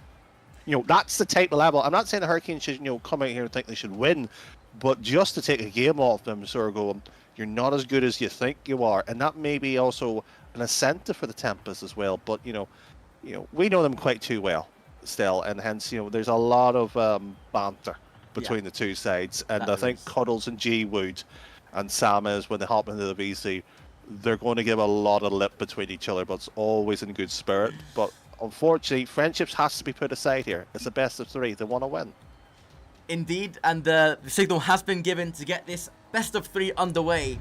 It is the Royal Air Force's second best against the Royal Air Force's newest and 4th best side. It's game on. It's the RAF Tempest against the RAF Hurricanes. Here we go. And we were potentially left somewhat feeling empty in Qualifier 1 when G-Wood was unable to play here. He's apparently subbing in here for, you know, Subi, who was the mechanical mastermind, who was a stroke of genius here. But G-Wood, the outright captain, has been for some time. And you know what? He has known quite well here for his demo-like ability, his way to essentially remove anything as pathway here as the Hurricanes. By name, should be a force to reckon with, and they already got a save off the line too. They've came out to play. And there goes one of the new boys there, Trippy Troppy. Just scampering inside that RAF Tempest surface. Sames puts that one wide. Alex with a nice touch. And a good 50 on the car of G-Wood leaves Kobe really awkward here. Cuddles goes flying in. And that very nearly was the ultimate start for the RAF Hurricanes. Opening up the space, couldn't quite get their reward. But down goes Alex as well. Just 50 and giving no respect to G-Wood or Sames in that left-hand side corner.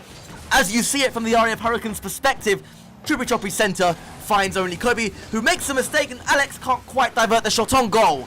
But the Hurricanes, I've got to say, have started really well. I'm enjoying every single second that the Tempest do not score a goal. The longer this goes, there is that sense of, oh no, this could be really happening, but Sames likes to quite not so soon. Indeed he does. It was Kobe getting underneath Trippy Troppy that time, and it dropped down, and you can see there on the cars of Alex and Cuddles, there was just no boost, and it was unfortunate, because had they had boost, they probably would have been able to clear that shot. Cuddles could have potentially gone to the backboard there and had a read on the play regardless of his boost levels. Didn't quite happen that way. And now is a question of, do the floodgates open, and Kobe just absolutely deletes Alex from the pitch. But Trippy Troppy has a nice shot on goal. It's awkward for Samus to deal with, but he does manage to deal with it in time. And Alex now on that right hand side. G-Wood clears the ball for the RAF Tempest as he goes scampering down that left hand side. Good centre by G-Wood. Can Trippy Troppy get there to clear it? And he can do just that. The pressure is on the RAF Hurricanes net, but I must say, they're resisting a lot more than I originally thought they would. Sames makes it too. No pertainment still. You Always just happens. done Trippy Troppy, the most unfortunate thing you could do. It always happens, Danny. I don't know why. You know, sometimes I think the players do it deliberately, just to make us look foolish. But, you know, what the RAF Hurricanes have brought out here, you know, for meant to be the 4th best team, there is a sizable skill difference in just terms of ranking alone between the two rosters. You know, what they've done 2-0 here, we talked about it in the opening series of the day here, you know, the 7-0, 8-0 type games here. It's what you're able to do against each other, these opportunities. 3-0. So for the Hurricanes here, they should be looking at this as benchmark. What can we do here to nullify the Tempest? We know their game, they've scrimmed them before. What can we do? Simple as that. Well, what they haven't done at this moment in time is concede any goals to this RF Hurricane side, which is all good as far as the Tempest are concerned. But I must say, I've said it a few times already in this series, the Hurricanes have impressed me with their attitude, and they're giving it a real go here against the RF Tempest, who again sit 2 places above them in the Royal Air Force Rocket League rankings. So there is that history and the bragging rights to play for indirectly, as well as a place in that illustrious, elusive top 8.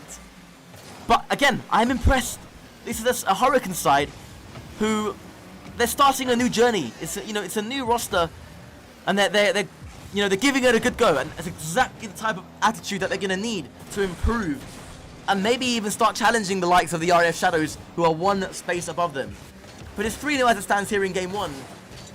But the Tempest can't say that they had it all their own way, which I believe might have taken them a little bit off guard as well.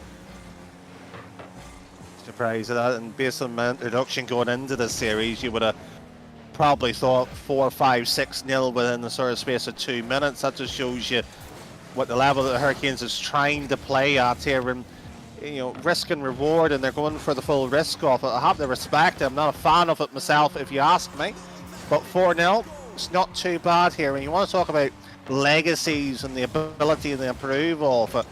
I mean, when it was RAF, I think Black at the time before it became the Shadows, was the 4th best team where the Hurricanes was. Funny enough, Kirk, Doromus, was all those, you know, levels of play here. 2 years down the line here, they're challenging top 8 here in the BF Pro League itself here. So the Hurricanes is probably looking at this and going 6 months, maybe a year's time. You know, it could be us.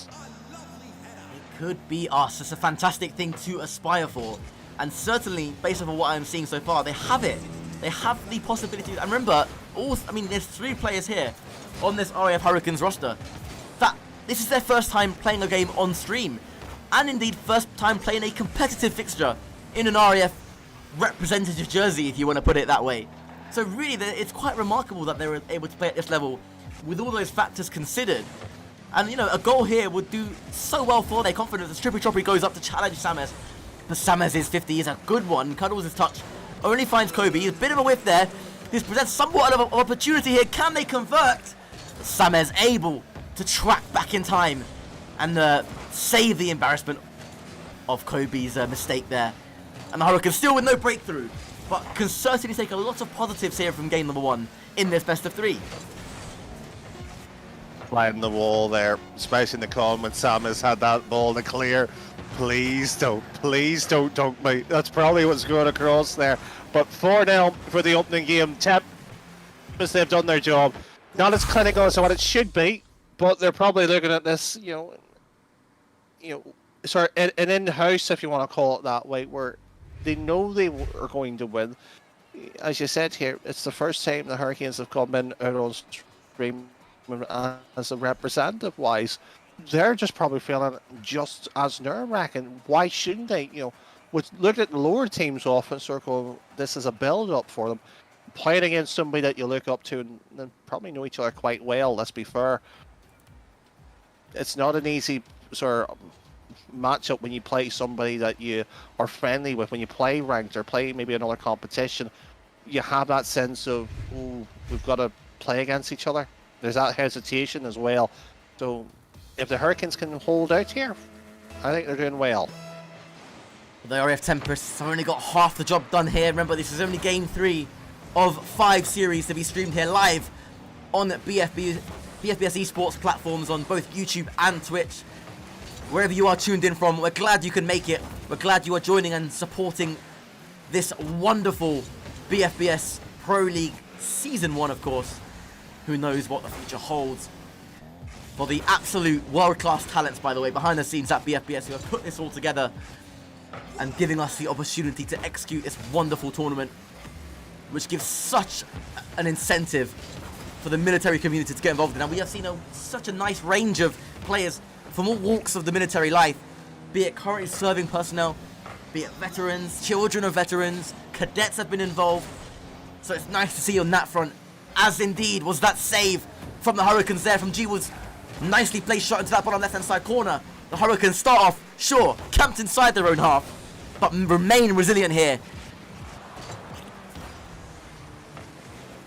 Talk about the brilliance of it as well. Qualifier 3 and 4, 18th and the 25th of June for day 1 if you're looking for those particular sign-up dates, and of course 8 in total, the rest being in July 2nd, 9, 16 and the 23rd. If you're looking to get involved, you'll have to play in every single one, but there will be one played all night long. It's Cuddles time. Great finish by Cuddles. You can see there, G-Wood, the captain of the RLF Tempest, expected a high shot. He expected something high, and Cuddles, using that lovely in-game awareness that he possesses, saw the opportunity for a low shot, and it found its way into the back of the net, and now the unthinkable may just be somewhat possible. The RAF Hurricanes with a shock lead here against the RAF Tempests.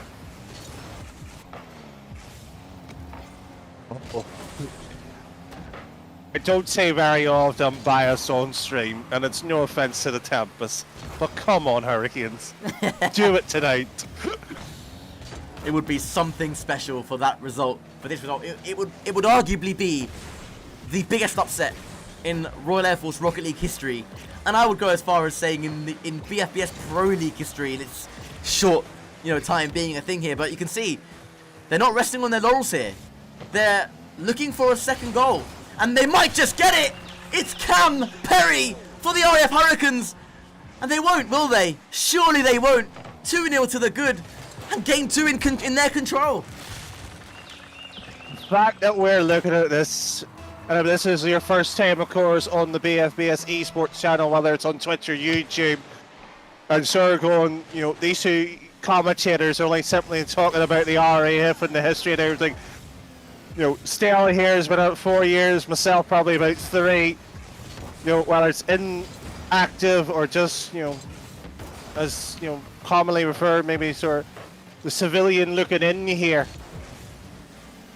It's mind-boggling to sit here and look at essentially 3-4 years worth of history of 2 of those players on that blue side who has sat at the top table in the RAF's history's hierarchy for some time, currently being scalped in the second game by the Hurricanes.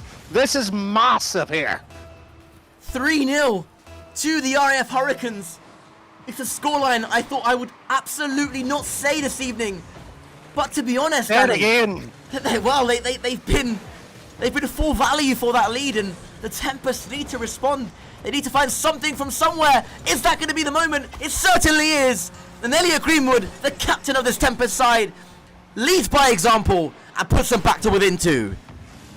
Man that once temporarily stood in at the flagship of the RAF teams, looked towards the likes of a Germany land before, currently has saw his teammate of old in the form of Logan lose on stream.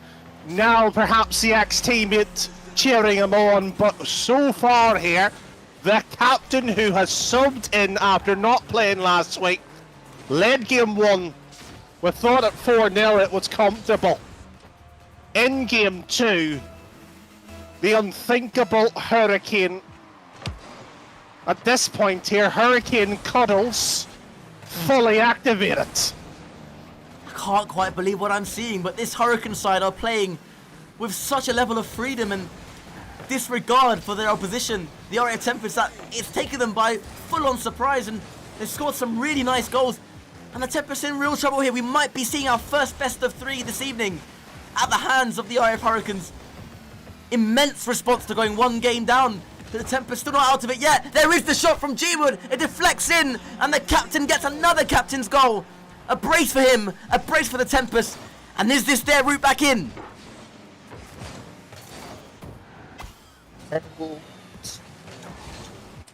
If it was maybe an English literature of recent times, it'd be Hordor at that point.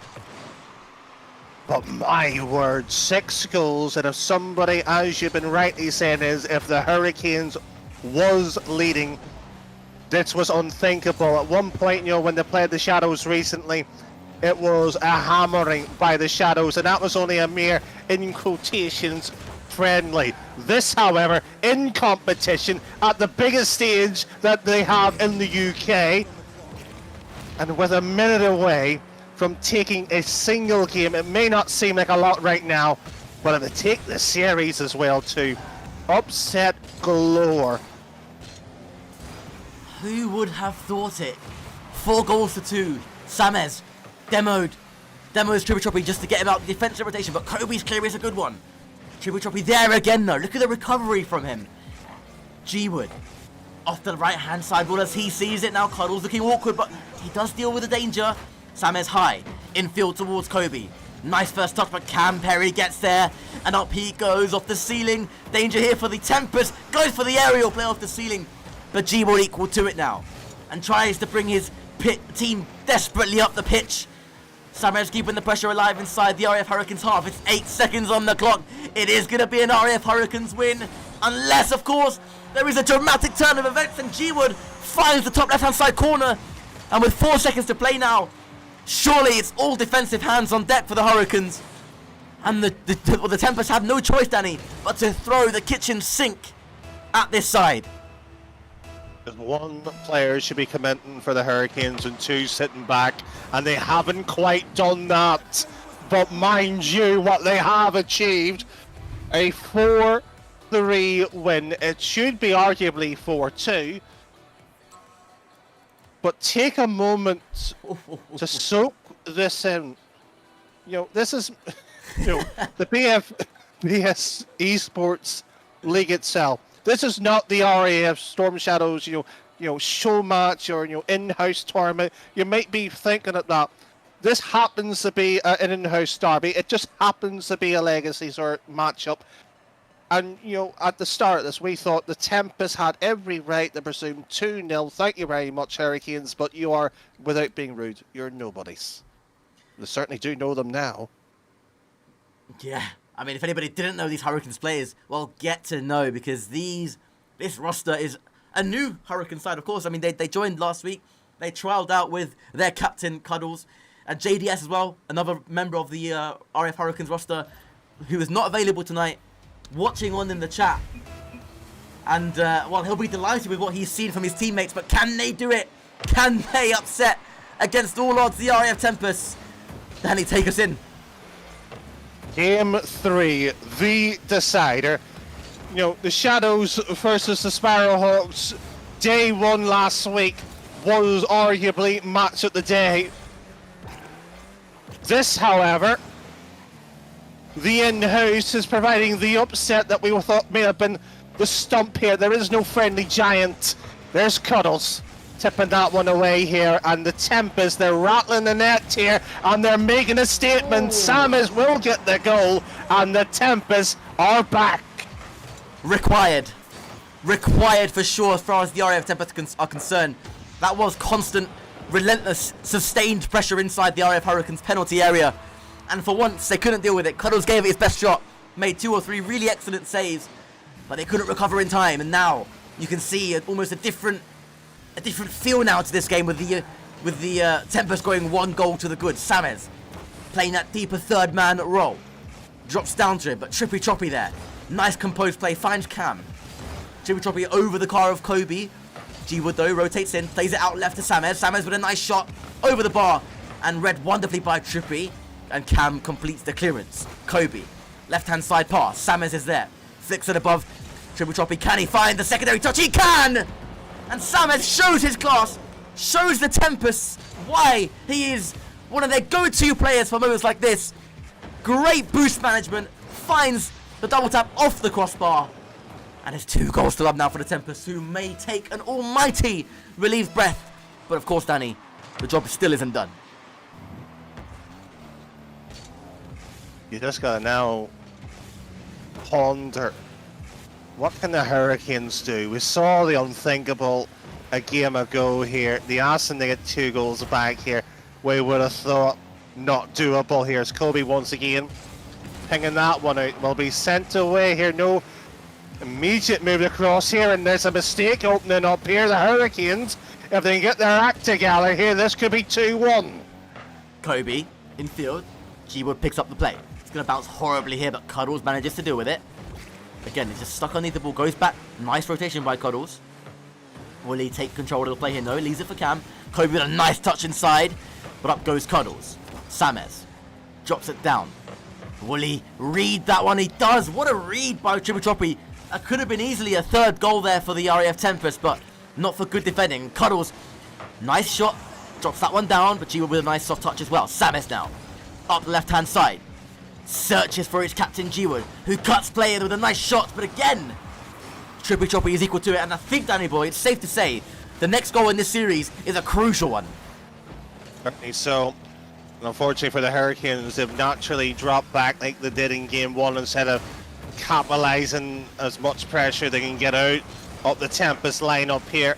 Trippy just again throwing the ball away. Can't afford to do that with the Tempest 2-0 lead in this decider here. They've got to do something more than that. Something, well, by the top end team would seem standard, but in this type of matchup here, it's how good is your medal.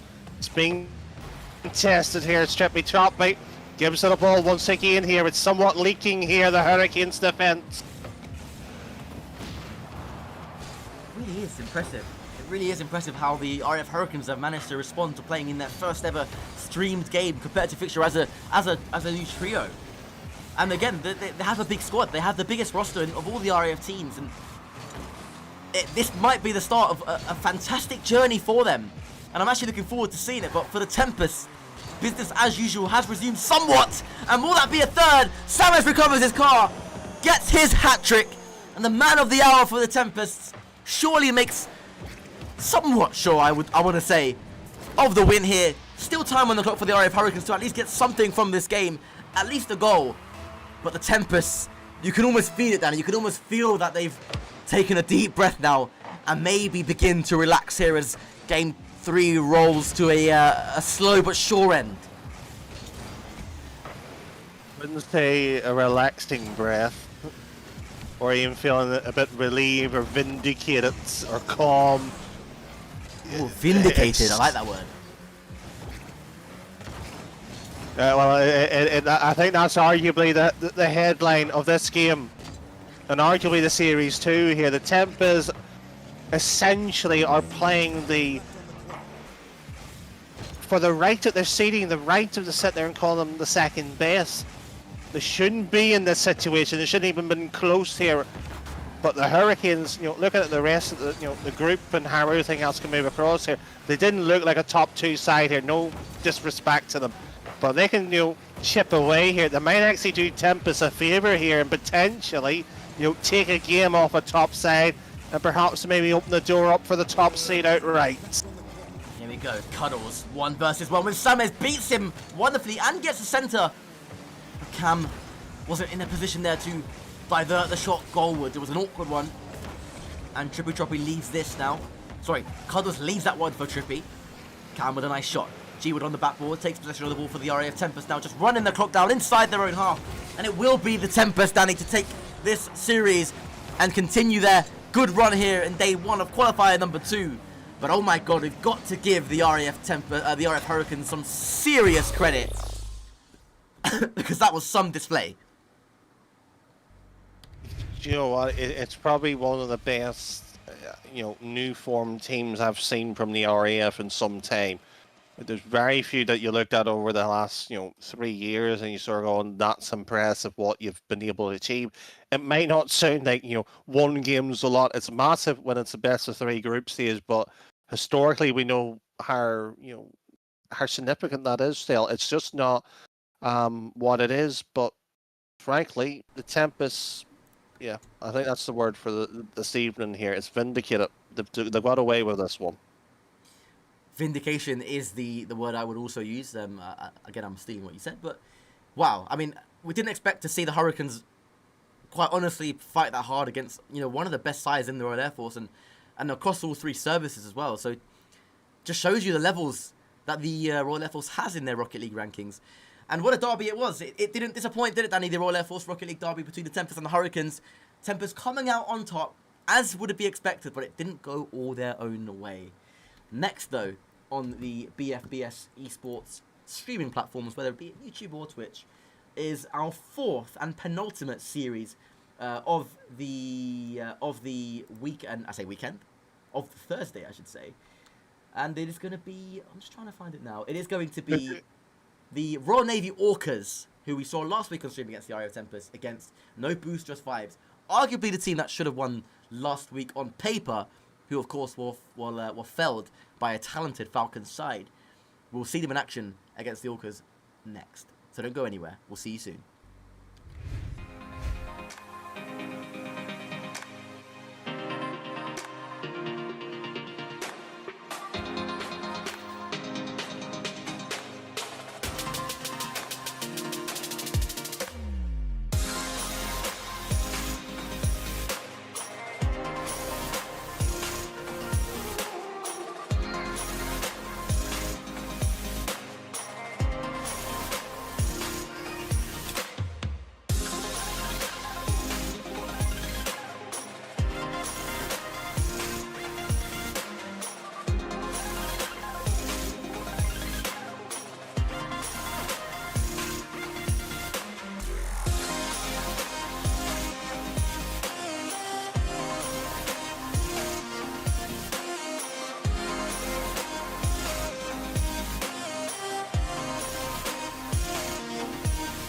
BFBS Forces News join KFOR patrols in the north of Kosovo. We're here to create a safe and secure environment for the people in Kosovo and the people of Kosovo. Our job, fly and fight from the home base, and we've got to be able to do that in whatever conditions. This training is mutually beneficial to both sides. For the riflemen themselves, it's about getting that valuable training in the desert. At the heart of Lympstone Parade Square, the King's Squad. And there could be no more special guest of honour than His Majesty the King. And whilst I'm not moving the controls at all, I can certainly learn from what I'm seeing as to how a manoeuvre should be flown.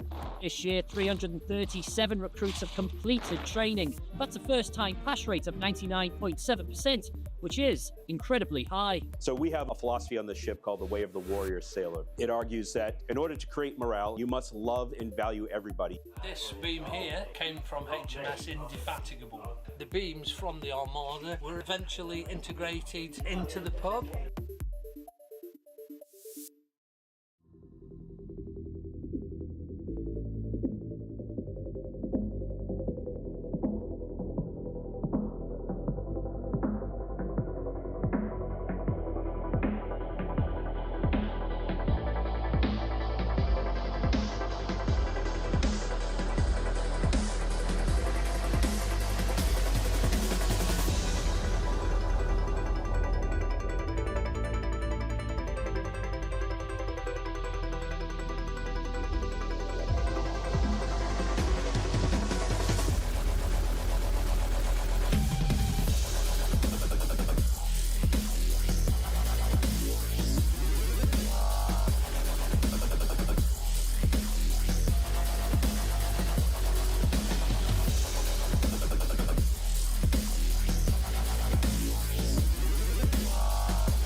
At BFBS Creative, we are creative storytellers.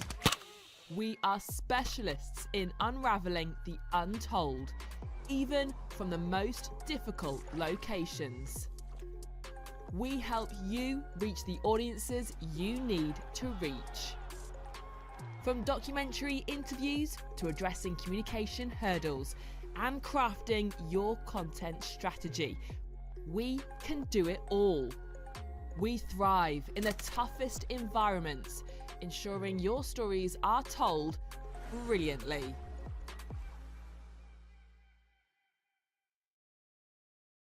Good evening, everybody. Welcome back to the RAF Storm Shadows channel. I am once again joined by the immeasurably enthusiastic Roman in the commentary box this evening, Roman. And as you can see on your screens there, it is the RAF Storm Shadows taking on the Army Esports side. A fascinating insight into what we might come to expect in the inter-services. But for tonight, it's the Armed Forces Dungeon League. Let's get this show started. Carries this forward, gets 50 with Fraz. Ed gets into that one. Envy tucks it away. And as I say, they need an opening goal. They have managed to get one here, 1-0. Frazic though does some nice defensive work, but P finds Cedric. Cedric finds Envy. Beautiful stuff from the RAF Storm Shadows. 2-0. Approximately a minute and a half left to go. Envy goes for a pass to P. P with a shot. P with a goal. Tucked away in the top left corner. 2-1 to the RAF Storm Shadows, and they are shining through here after the Army. They've struggled to rotate. They struggled to get into position after kickoff, and P managing to give the RAF Storm Shadows that advantage Didn't again. have a lot to work with, didn't have a lot of the goal to aim at, but he put it in the one place that it was going to go to, and Cedric makes it 3. And the floodgates are beginning to open here for the RAF Storm Shadows. A great 30-second burst, and now they've just got to hold it or even go for more. Air power wins matches in Rocket League, and you can't tell me otherwise, as Ed will tuck that one away, and the Storm Shadows have the advantage here with 3 minutes left to go. Nothing about air superiority there. P just managing to get a pass across. A very strong 50 indeed, and Ed had an entire net to tuck it away. 1-0 to the Storm Shadows, and the Army, they've been crumbling since game 3. To control this one and take it downfield, intercepted immediately by Ed, and this pressure from the Storm Shadows has been relentless, and Envy, the man from Cosford, will tip this away to make it 2-0, and almost an improbable comeback for the Army to try and pull off with 90 seconds left to go. The way they've been playing, the RAF Storm Shadows, they're currently unstoppable. The RAF Storm Shadows, an incredible goal. They've done it again, and it's 2-0 now, and it's 3-0 now. The lead looking unassailable. Away, gives Ed some time here on the sidewall, gets it up. P is on the backboard lurking. Is Ed going to get this one away? No, but Envy's going to be there. Envy's going to tuck it away. It's 4-1 to the RAF Storm Shadows. Rose-tinted glasses are on, and I don't care. It is game over. The RAF have trampled the Army. 4-1, could be 5-1. I don't care what the scoreline is. It's going to be game over with 1:06 left to go. You're going to have me in the commentary box. I'm going to be hyping the boys the entire time, not just the Storm Shadows, the Sentinels and the Shadows as well, as this game comes to a close with almost P tucking away a very nice shot there, just drops at the death. Storm Shadows 3, the Army Sparrows 1, and well, the Storm Shadows did it in fashion late on. Hi, I'm AS1T Stelios Elia. In-game, I am known as SE1997. Corporal Elliot Greenwood, and in-game I'm known as G-Wood. My name is AS1 Tech Edward Nussyweight, otherwise known as Cedric in-game. It's already looking like they've upped the bar from last year, which is a really tough job to even do that. We are looking forward, not just myself, but as a team, to going out on that stage and representing the Royal Air Force as best as we can. Playing up on a stage like this is the first time. We had a thing called Rank A, where it was all the top players played against each other, and then we picked our teams. I've finally made it into the first team after a lot of hard work. Both my teammates are really talented. We gel super well. Really looking forward to playing with them on stage and seeing what we can do. For mine, the leadership were outstanding, no issues at all. Not just from my own personal line management, but also the Royal Air Force Esports Association backed us very well, I should say, and made sure we had all the support we needed to get here, and they're always a phone call away if we do need them for anything. Really excited to play Coast Guard. It'll be closer than everyone thinks after playing, then we think we stand a bit of a fighting chance. The second Air Force team, emphasis on second now. We're a solid team, 3 really good players who could do some damage for sure. Although we are in different forces across NATO, we are colleagues, so it's nice to meet them in person and just have a laugh and play against them and hopefully beat them as well. You ready? AFG, you're washed. Coast Guard, you ain't as good as you think you are. We're coming for you. Space Force, stick to mini golf. We're going to win it. No, we're not. We're going to win it. We're going all the way. I thought it was good until I saw them play. The Americans will never hear the end of it if we end up winning somehow. Look, I'll shake on it. You know me, I don't drink. I will drink heavily if we win. That the pressure put down. Stelios with no boost thrown into corner will be wildly out of position. G-Wood needs to put it to the air. Don't go towards net on this one. Instead, Cedric go for the double touch. It's a beautiful finisher. 19 seconds into OT, and the RAF already going to match point. That's right, boys. Once again, I'm joined alongside none other than Stelios. Stelios, at the very start of that match, you pointed out the fact that the strategy was aggression, was confidence. Do you personally feel like you guys delivered on all fronts? Yeah, it was a series that we just stuck to the plan and executed it to perfection. I felt really good myself. I felt the other boys also played their part individually, and then we executed the plan as a team together. It was almost perfection, which means we've got to live up to that in the next round as well. So we can't just rest on our laurels. We've got to take it forward. Well, for you personally, you were the first one to score goals across, I think, 2 or 3 of those matches that we saw there as well. Was that part of the game plan for you to be the force of nature, as it were, in this matchup? I'm certainly a force of nature, but usually not in front of goal. It's usually Cedric or Jiwa that are bagging the goals when it counts. However, the way we're set up is it doesn't matter who has the chance to score. It could be any one of us. The way we play, we create spaces for anyone to score. And it just so happened that it was me that was in the prime position to put it in the back of the net, and thankfully I did.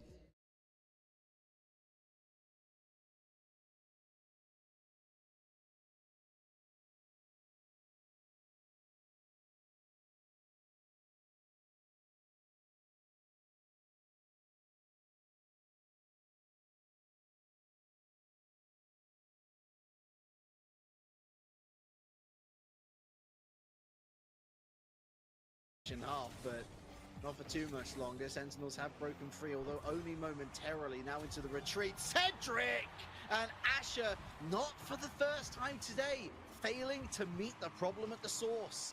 That's Cedric though. Air gets just the tiniest of the resets on that ball, but it pushes it. Welcome back to the penultimate game of this evening's action here, live on the BFBS Esports, Twitch and YouTube platforms for Qualifier 2. Day 1, the group stage. Danny, I think it's fair to say it's been an excellent day of action so far, and that last series for Tempest and Hurricanes, could it go down as game of the day so far? Yes, I don't think there's actually any argument on that.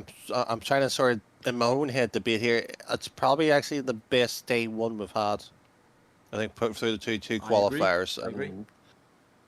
It makes it interesting in terms of just even, the whole standard is where things could be won and lost, and we haven't quite looked at the whole groups and how things are at the moment. So before we briefly head into this match here, the usual suspects are near enough qualified, or if not, this round will be. And when we look at sort of the next round, we will potentially see sort of that maybe first versus third required into the second one here. So, this one against our two oppositions, however, is exactly that sort of scenario here still. It's just not as simple as, well, one side needs to win here. It's winning convincingly, especially if you're on the Royal Navy side, because you need to catch up a little bit here. Indeed, and for the bigger picture, it's no boost, just vibes, obviously, on the playing against the Royal Navy Orcas here. And currently, as it stands, no boost, just vibes sit top of Group C, and the RAF Tempests sit second. Both of those two teams are 100%, have a 100% record right now as it stands. And so a win here for the Orcas will put them right back in contention, and the win here for no boost, just vibes pretty much guarantees second place and top 8 for the RAF Tempest. You'll be watching this one closely. And on that note, it's an interesting affair. It's about to go down.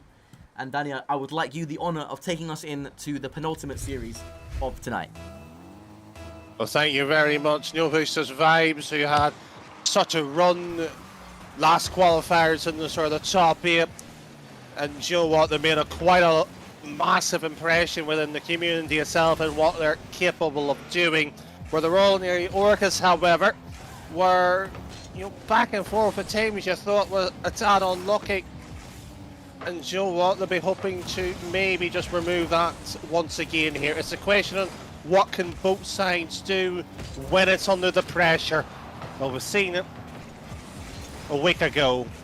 However, this is, mind you, a new slate for the points, and of course for a bit of pride as well. Yeah, there's actually a new player that I've seen in the Royal Navy side. Temps RL. It's a name I don't recognise, I must be honest. So it's nice to see new faces popping up for the Royal Navy. Of course, we'll get to see if they can convert the surprise factor into a win. But Leon, or Lion, as he kindly corrected me last time out, with a fantastic goal there, cutting across Stimple and finishing calmly, precisely, but importantly, into that top right-hand side corner. 1-0. Well, it actually is Leon, or sorry, Lion, as in like the Like animal. the animal, beast. yeah. I wouldn't mind it. I've been talking about this, competition all of the past week here in the various different communities, and we debated for about a whole week here, and we were more closer on to it being Lyon as in the French capital, or not French capital, but one of the So that's cities what I of thought. France. That is what I thought. Like, I don't often want to do interviews, but I want to bring him on just to get the Ooh. backstory of this name now. It's close. I mean, I was referring to him as Lyon, the same way that I was referring to, like, I would refer to Olympique Lyonnais, the French side, right? However, he in DMs he messaged me after one of the games and kindly informed me that it's actually Lion, like the animal, like the beast, as you say.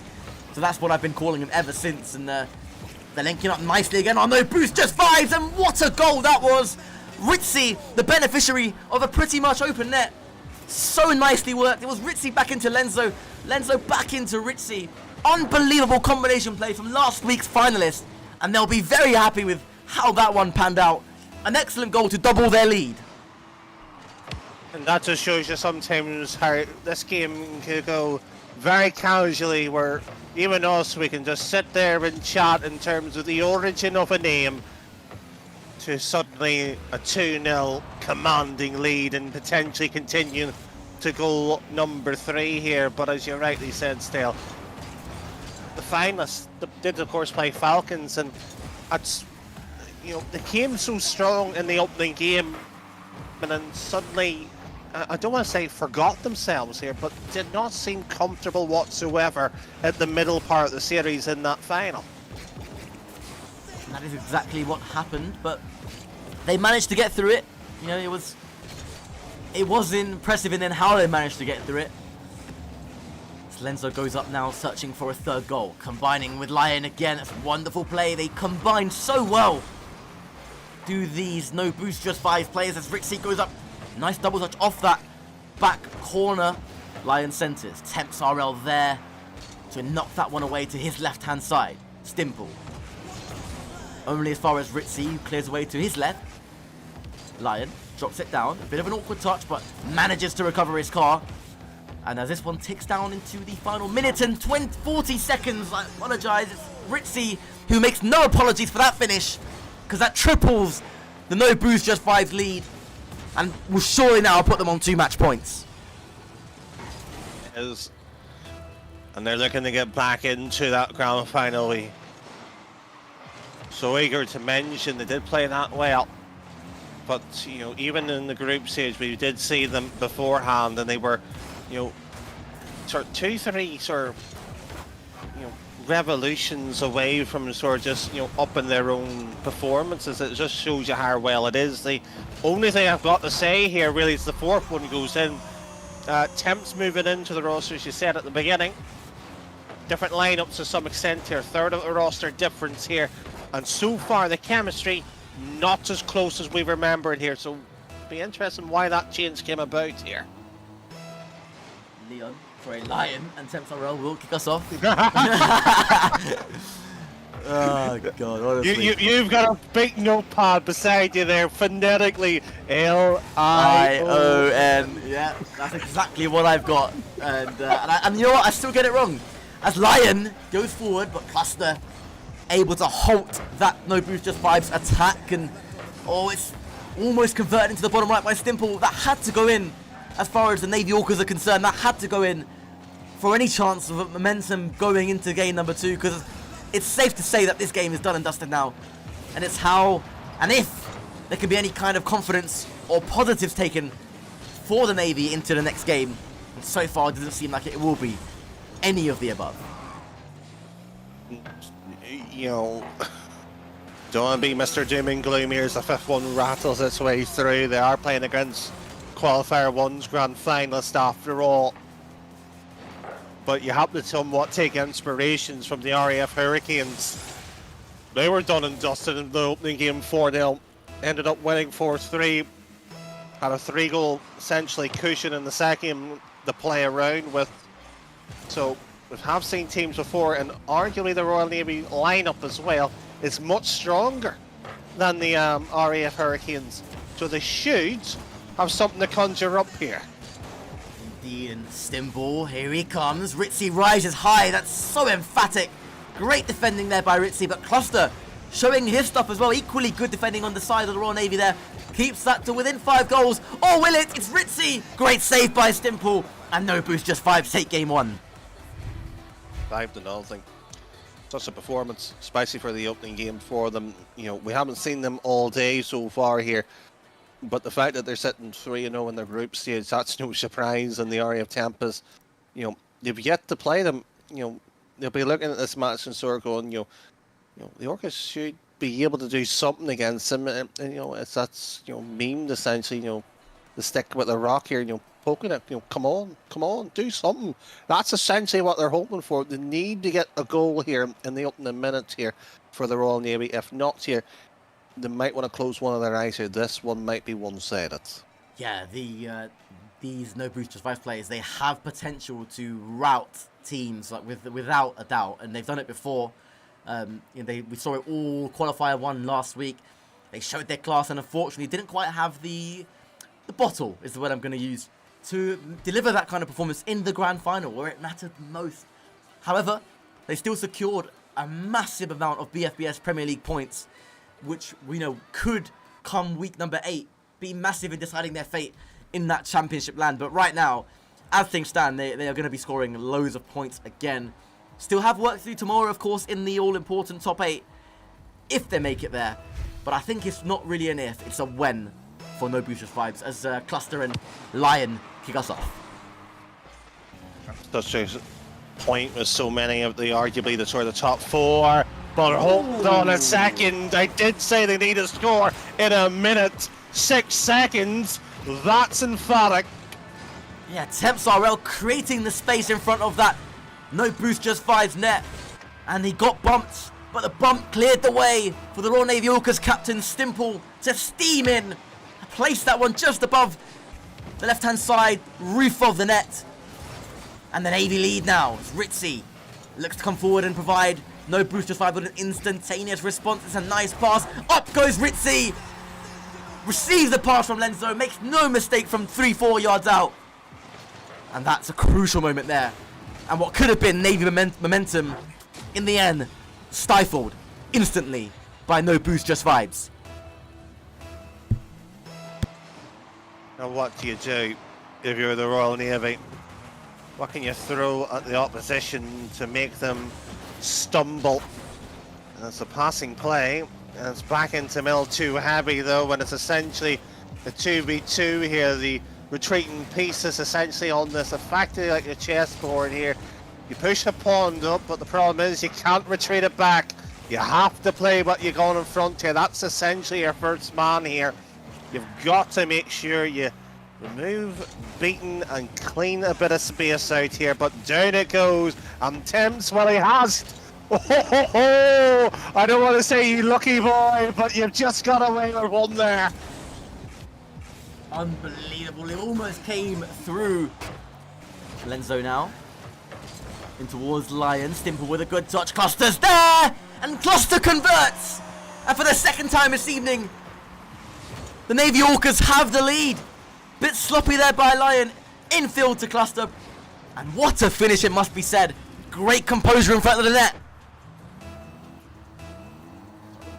Essentially 2 mistakes could have been either way of that 2-1 scoreline.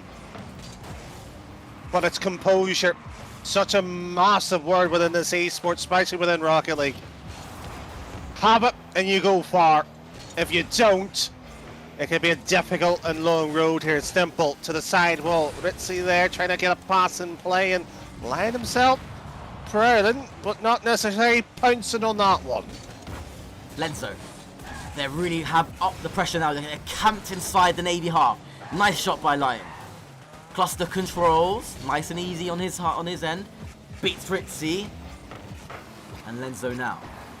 Shot the side back towards the corner of Stimple. who was steaming into that back post, made clean contact with the ball but couldn't direct it goalwards, and it would have been a third, and it would have been a massive mountain to climb for no boosters vibes here inside the 3rd minute of play. But as it is, it's still only 1 goal. The lead is narrow and slender.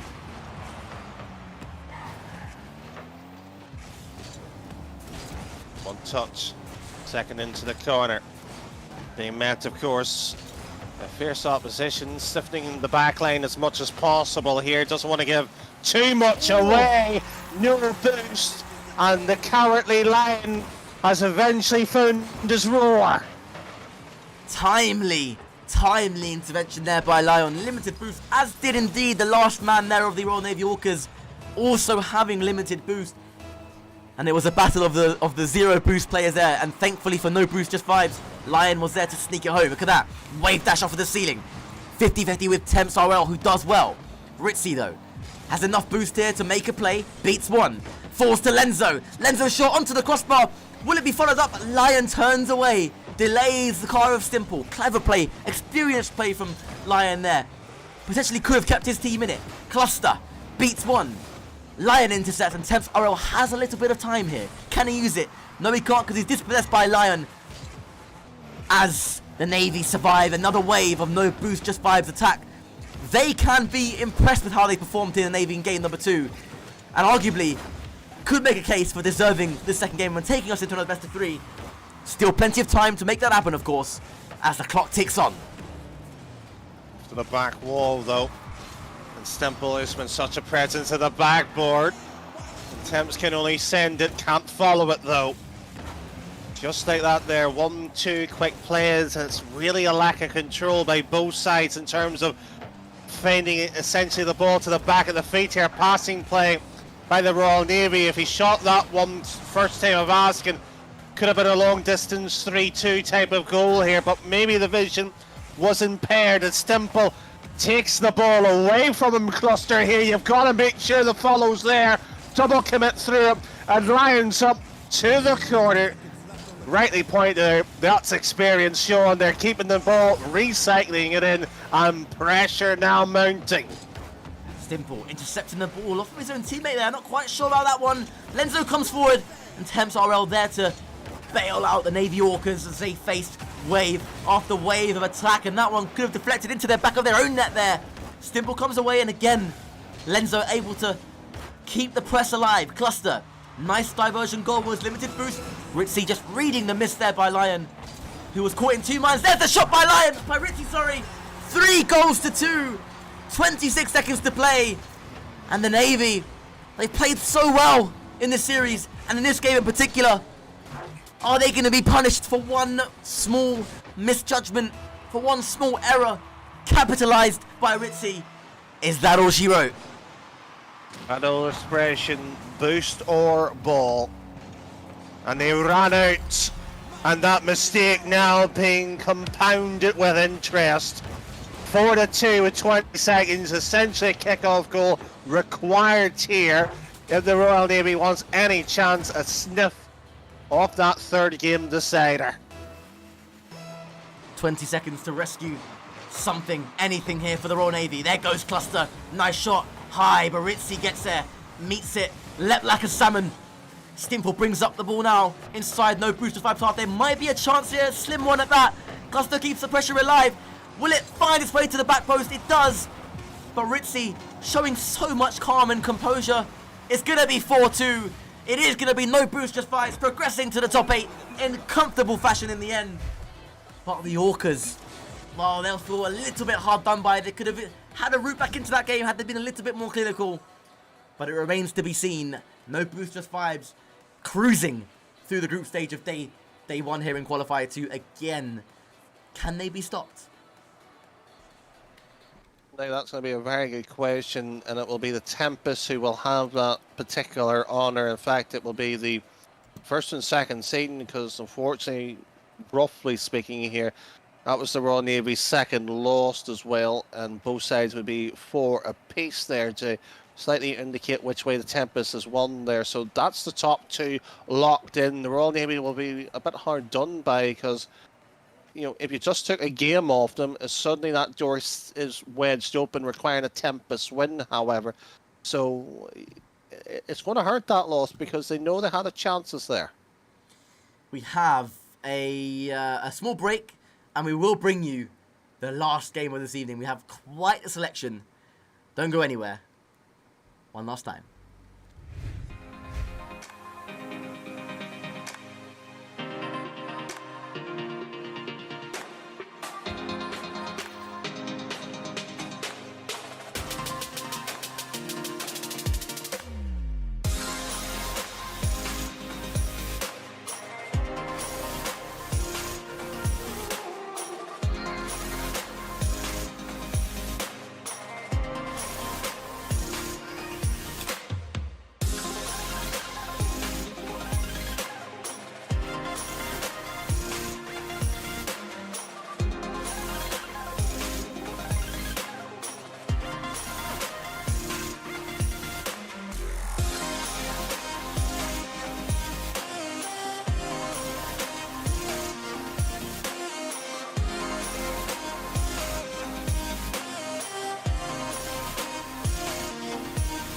BFBS Forces News join KFOR patrols in the north of Kosovo. We're here to create a safe and secure environment for the people in Kosovo and the people of Kosovo. Our job, fly and fight from the home base, and we've got to be able to do that in whatever conditions. This training is mutually beneficial to both sides. For the riflemen themselves, it's about getting that valuable training in the desert. At the heart of Lympstone Parade Square, the King's Squad. And there could be no more special guest of honour than His Majesty the King. And whilst I'm not moving the controls at all, I can certainly learn from what I'm seeing as to how a manoeuvre should be flown. This year, 337 recruits have completed training. That's a first-time pass rate of 99.7%, which is incredibly high. So we have a philosophy on the ship called the way of the warrior sailor. It argues that in order to create morale, you must love and value everybody. This beam here came from HMS Indefatigable. The beams from the Armada were eventually integrated into the pub.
At BFBS Creative, we are creative storytellers.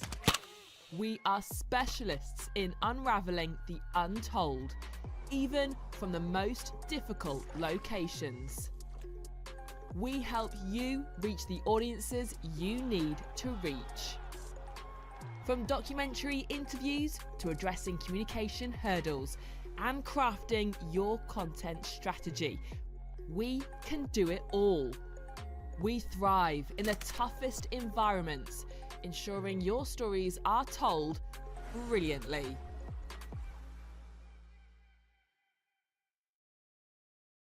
Good evening, everybody. Welcome back to the RAF Storm Shadows channel.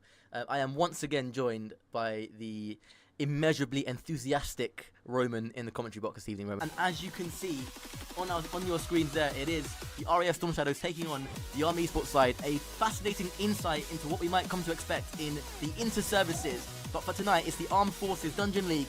Let's get this show started. Carries this forward, gets 50 with Fraz. Ed get into that one. Envy tucks it away. And as I say, they need an opening goal. They have managed to get one here, 1-0. Frazic though, does some nice defensive work.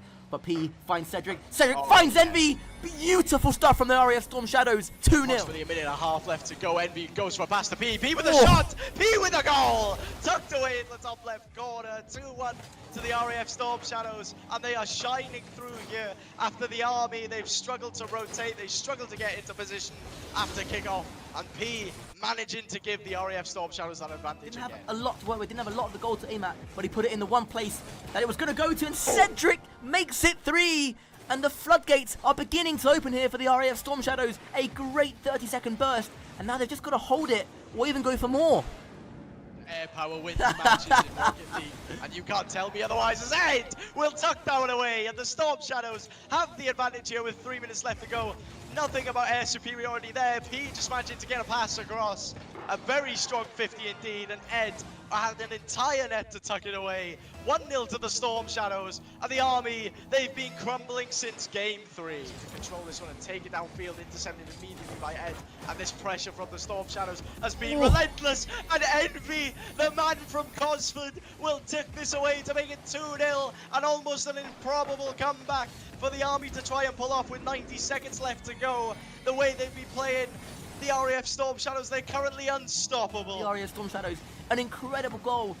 They've done it again, and it's 2-0 now, and it's 3-0 now. The lead looking unassailable.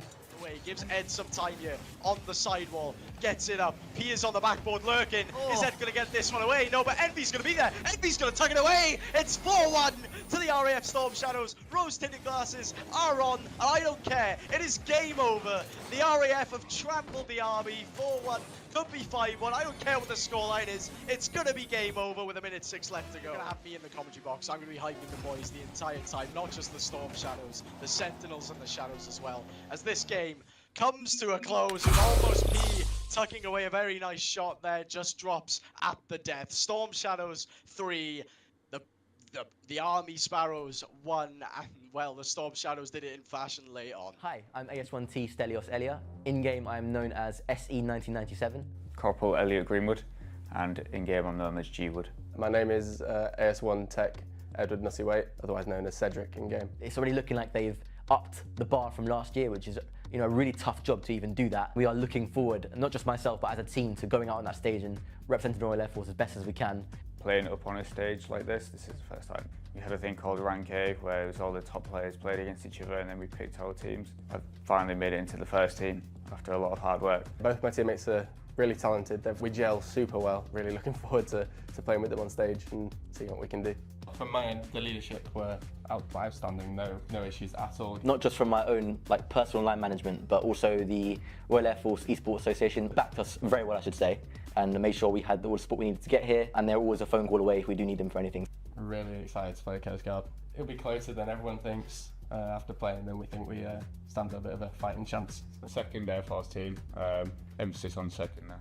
We're a solid team, 3 really good players who could do some damage for sure. Although we are in different forces across NATO, we are colleagues, so it's nice to meet them in person and just have a laugh and play against them and hopefully beat them as well. You ready? AFG, you're washed. Coast Guard, you ain't as good as you think you are. We're coming for you. Space Force, stick to mini golf. We're going to win it. No, we're not. We're going to win it. We're going all the way. I thought it was good until I saw them play. The Americans will never hear the end of it. If we end up winning. Welcome back, ladies and gentlemen, to the final game of the BFBS Pro League Qualifier 2 Day 1 group stage. It has been thoroughly entertaining so far, and an amazing finale to Group B is about to unfold in front of us.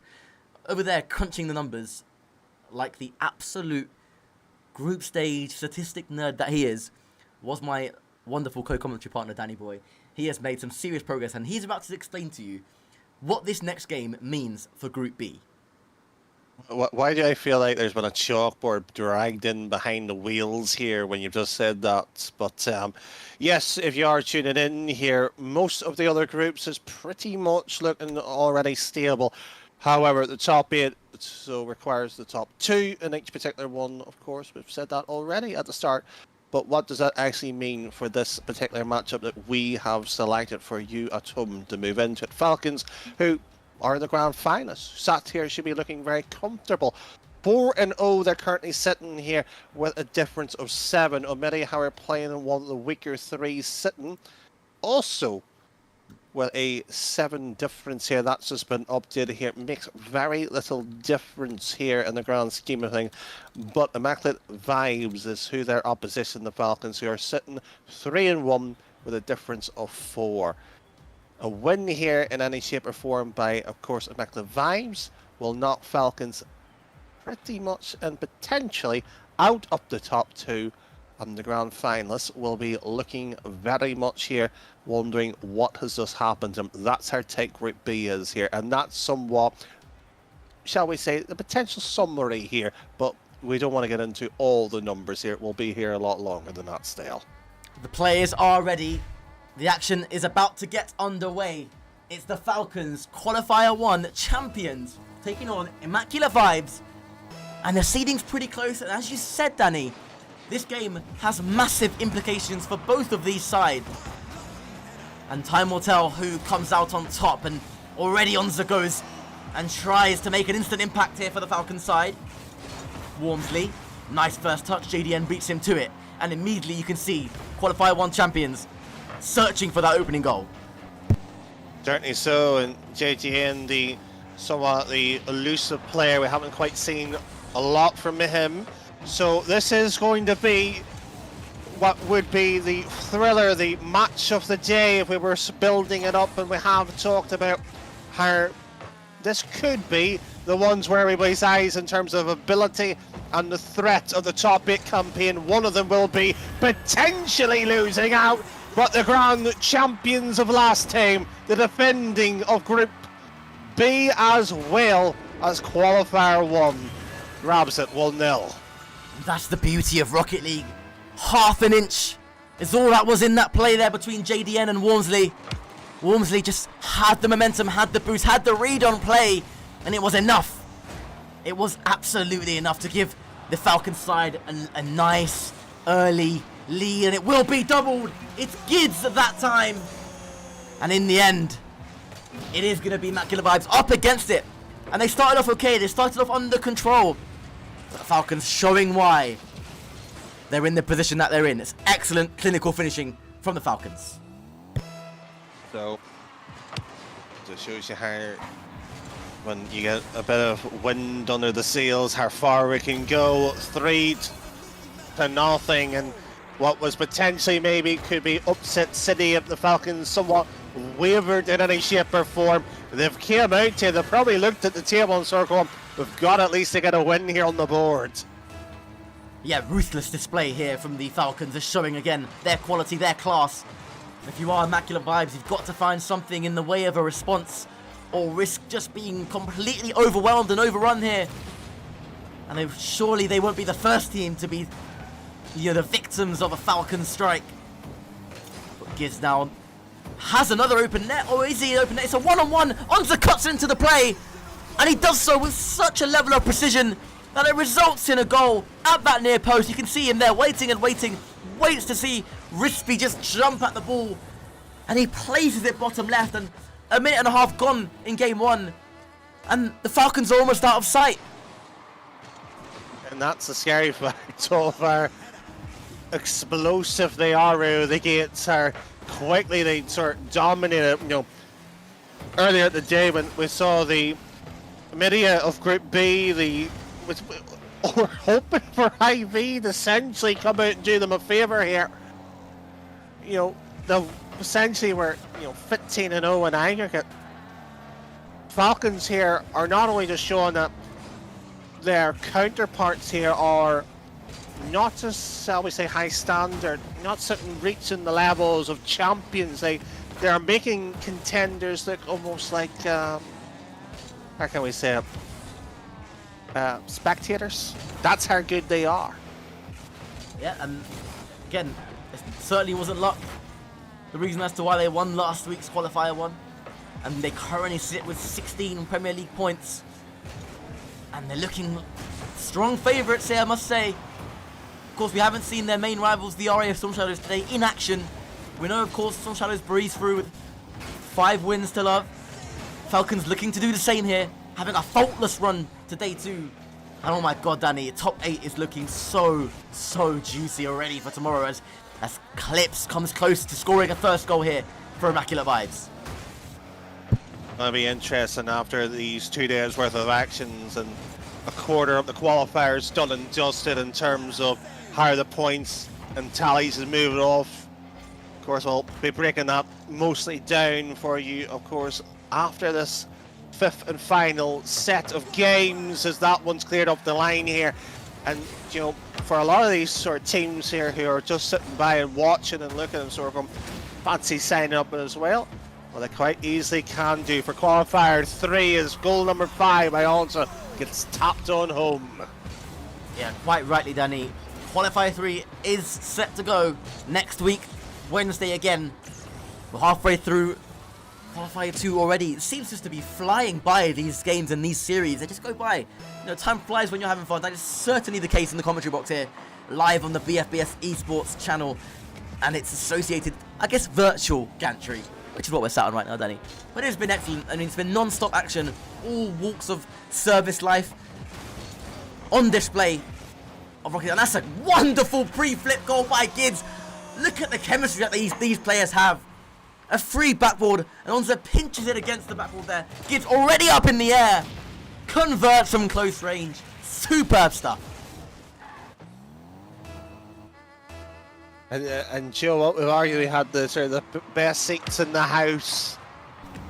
Just watching across from the stadium, looking down. These 6, arguably these 3, just merely performing. It's almost like an art right now, never mind the sport itself here. An impressive opening game at 6-0 at that too. But, you know what, still, I think your RAF Storm Shadows roster will be looking at this sort of lineup and thinking, we can have them, but they have to be a bit wary here. It's just not as easy that the current top seeds, of course, but many of the rest of the top 8 will be watching and hoping they can have a crack at the defending champions. Sure, the RAF Storm Shadows are top seed for this qualifier, but the Falcons are the team to beat. And they're showing that tonight. That's Rice or Reese, I'm not quite sure how you say that. I apologise if I'm absolutely butchering that pronunciation. Gets somewhat of a consolation goal here for the Immaculate Vibes side. As Gids goes up, another pre-flip attempt. They're trying to score stylish goals, they're trying to score flashy goals, and you have to rate the showmanship here from the Falcons. They know game 1 is pretty much all said and done, but they can't get too complacent so as to risk momentum favouring Immaculate Vibes as game 2 begins. No, I don't want showmanship. I want ruthlessness. I want a 13-0 scoreline with perfect defensive rotation still. I want the Dark Ages back, please. You would, wouldn't you, Danny? A classical Rocket League caster. Best known for the commentary over Cux's famous pinch back in the day. And oh my god, was it back in the day. How Rocket League has developed since then. How nice casters are these days. Just look at me, for example. But the Falcons certainly not being nice to this Immaculate Vibe side. What started off as a potentially close encounter, the Falcons have taken full control of. Yeah, it's just one of those ones where back in the day it was a lot more rougher, it was ready and tumble, but the niceties may have been there, but it's the ability and skill that has certainly skyrocketed up. Falcons have shown that outright here. There's nothing you can sit there and falter them in the opening day here. They're just playing too clinical in that sort of sense of, you know, where they can have that, you know, we'll do what we like here, and that's the element I like from them. It's that attitude is we don't care about you. We play our game, we play the way we want to, and if we go 5-0 in the groups, well, we'll do that because we are the Falcons. That's it. Indeed, and it's something that all the top teams do, is they force opposition players and teams to play at their rhythm and not the other way around. A crucial detail there for all aspiring teams that want to be at the level of, say, the Falcons or the Storm Shadows or the Tempests or No Boost, Just Vibes. You know, there's so much to learn in just simply watching these replays, and teams like your Immaculate Vibes are going to be taking an awful lot of experience out of this if it doesn't go their way, as Game 2 is well and truly underway. And can the Falcons repeat business as usual for Game 1, or will we see some kind of a shock similar to the level of the RF Hurricanes against the Tempest? I don't think that's going to be the case, Danny, because Onza has just given the Falcons a lead. If we saw what the Hurricanes produce in the form of immaculate vibes, I would argue say it would be even bigger. But that requires it to occur. That requires a goal followed by the lead following in their suit here. And JD just essentially found his shot here, and once again just being close and pinched it in like here. And Falcons are to shoot to what potentially could be moved down here, and shot on target creeps a little bit wide. Oh no, oh no, oh come on! It was like a par 3 in the world of golf, teetering on the hole, and a gust of wind finally knocked it in. Yet tantalised and teased on that goal mouth there of the Falcons, and Clips just steamrolling through the ball. He had to just make sure that one went in. Would have been heartbreak and surely a big mental defeat for Immaculate Vibes if they couldn't put that one away. But they did. They managed it. And now the Army, once again, I say the Army, the Falcons once again have it all to do to get their noses in front. They've not struggled to do it so far. They may not struggle again, but at least right now, the Immaculate Vibes side are putting up more of a fight than, say, Game 1 was. They just have to keep the ball away. Simple, isn't it? If only it was that simple. If only it was. Well, we all try, but unfortunately for them, they cannot try. They must succeed. Indeed. And at that right now, they've got to defend here. Orca is one touch away, and Gids, well, he just smells blood in the water. Fancies goal 2 there. I mean, I wouldn't mind a Game 3 in the last series of the day, but Onza's going to be there at that near post. Slots it home, clinical, crucial, and at a really important time in this game when it was just beginning to get a little bit scrappy, just like it could have been a coin flip, as some people might say in the gaming industry. Onza puts it away and puts the Falcons back in control at a very important time.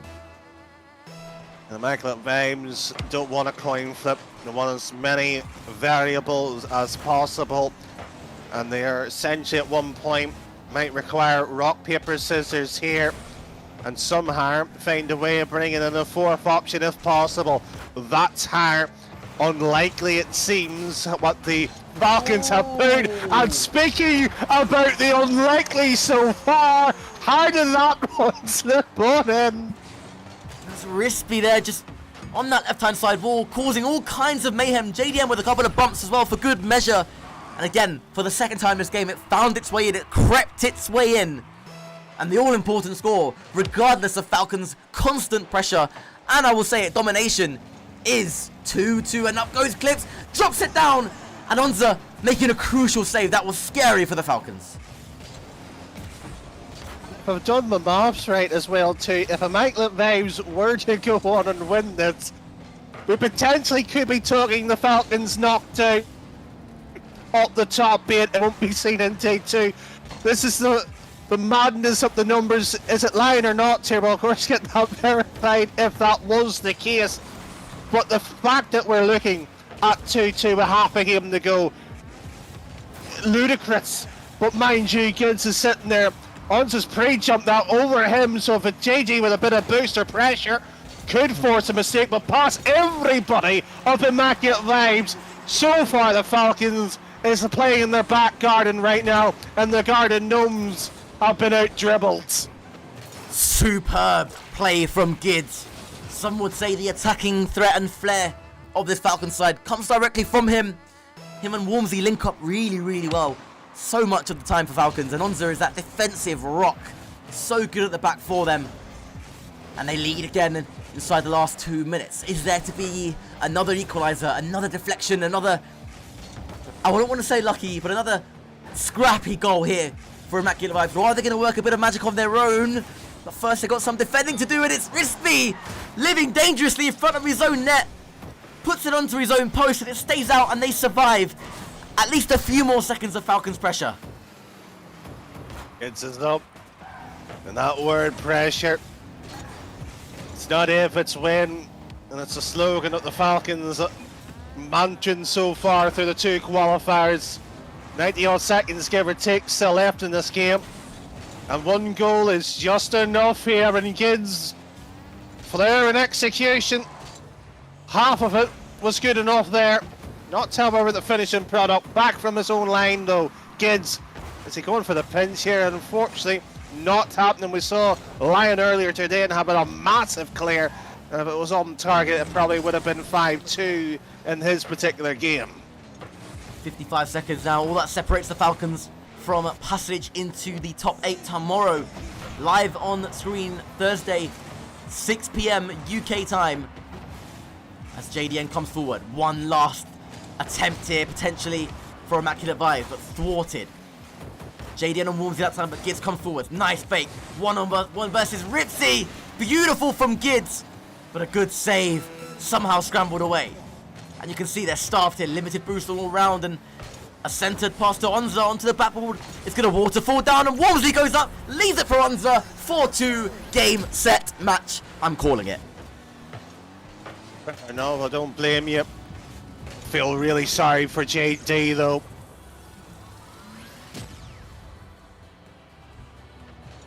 Sat there, watched his teammate get outplayed. One went out for boost on the other side while he was sitting deep in his net.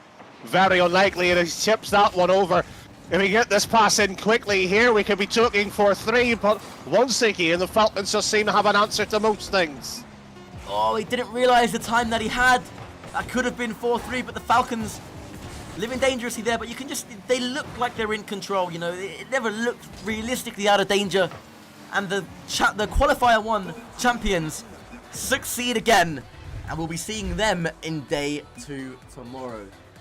Well, ladies and gents, that is the end of action, but we are going to just do a quick roundup of things for you here before we wrap up the stream, realistically.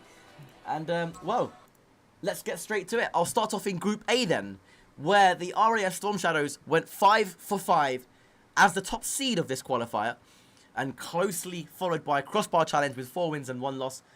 Both of those two sides of Group A will be progressing through to tomorrow's top 8. In Group B, as we have just seen, the Falcons are top, and it's Team Omnia that progressed with them through to day 2. And over to you today for Group C and D. Just like that there, no boosters vibes. The third seed and former semi-finalist goes 5-0. Not necessarily a surprise there, but the RAF Tempest, of course, quarter-finalists last time around, 4-1, so 2 returnees. However, different story in Group D. The new sign-ups, new gen themselves, the new 4 seeds outright. 5-0. Are they proving themselves? Where, of course, we'll see the full story tomorrow alongside Sparrowhawk, the last team that has qualified 4-1. So massive what we've seen so far today here. A few new faces, a few legacy names across, of course, all the respective branches here. But still, we've already got a few storylines building up here for a top 8. Yeah, plenty of stories to continue tomorrow. But from myself and Danny Boy today, we cannot, again, thank you enough for joining us on this stream. We've been live on BFBS Esports Twitch and YouTube platforms. And what a day it's been. Constant action from Series 1 to the end of Series 5. We had almost a dramatic upset from the Hurricanes. We had Falcons dominance in the end. And tomorrow, will they meet their match? Stay tuned to find out. We'll catch you all tomorrow at 6. Take care.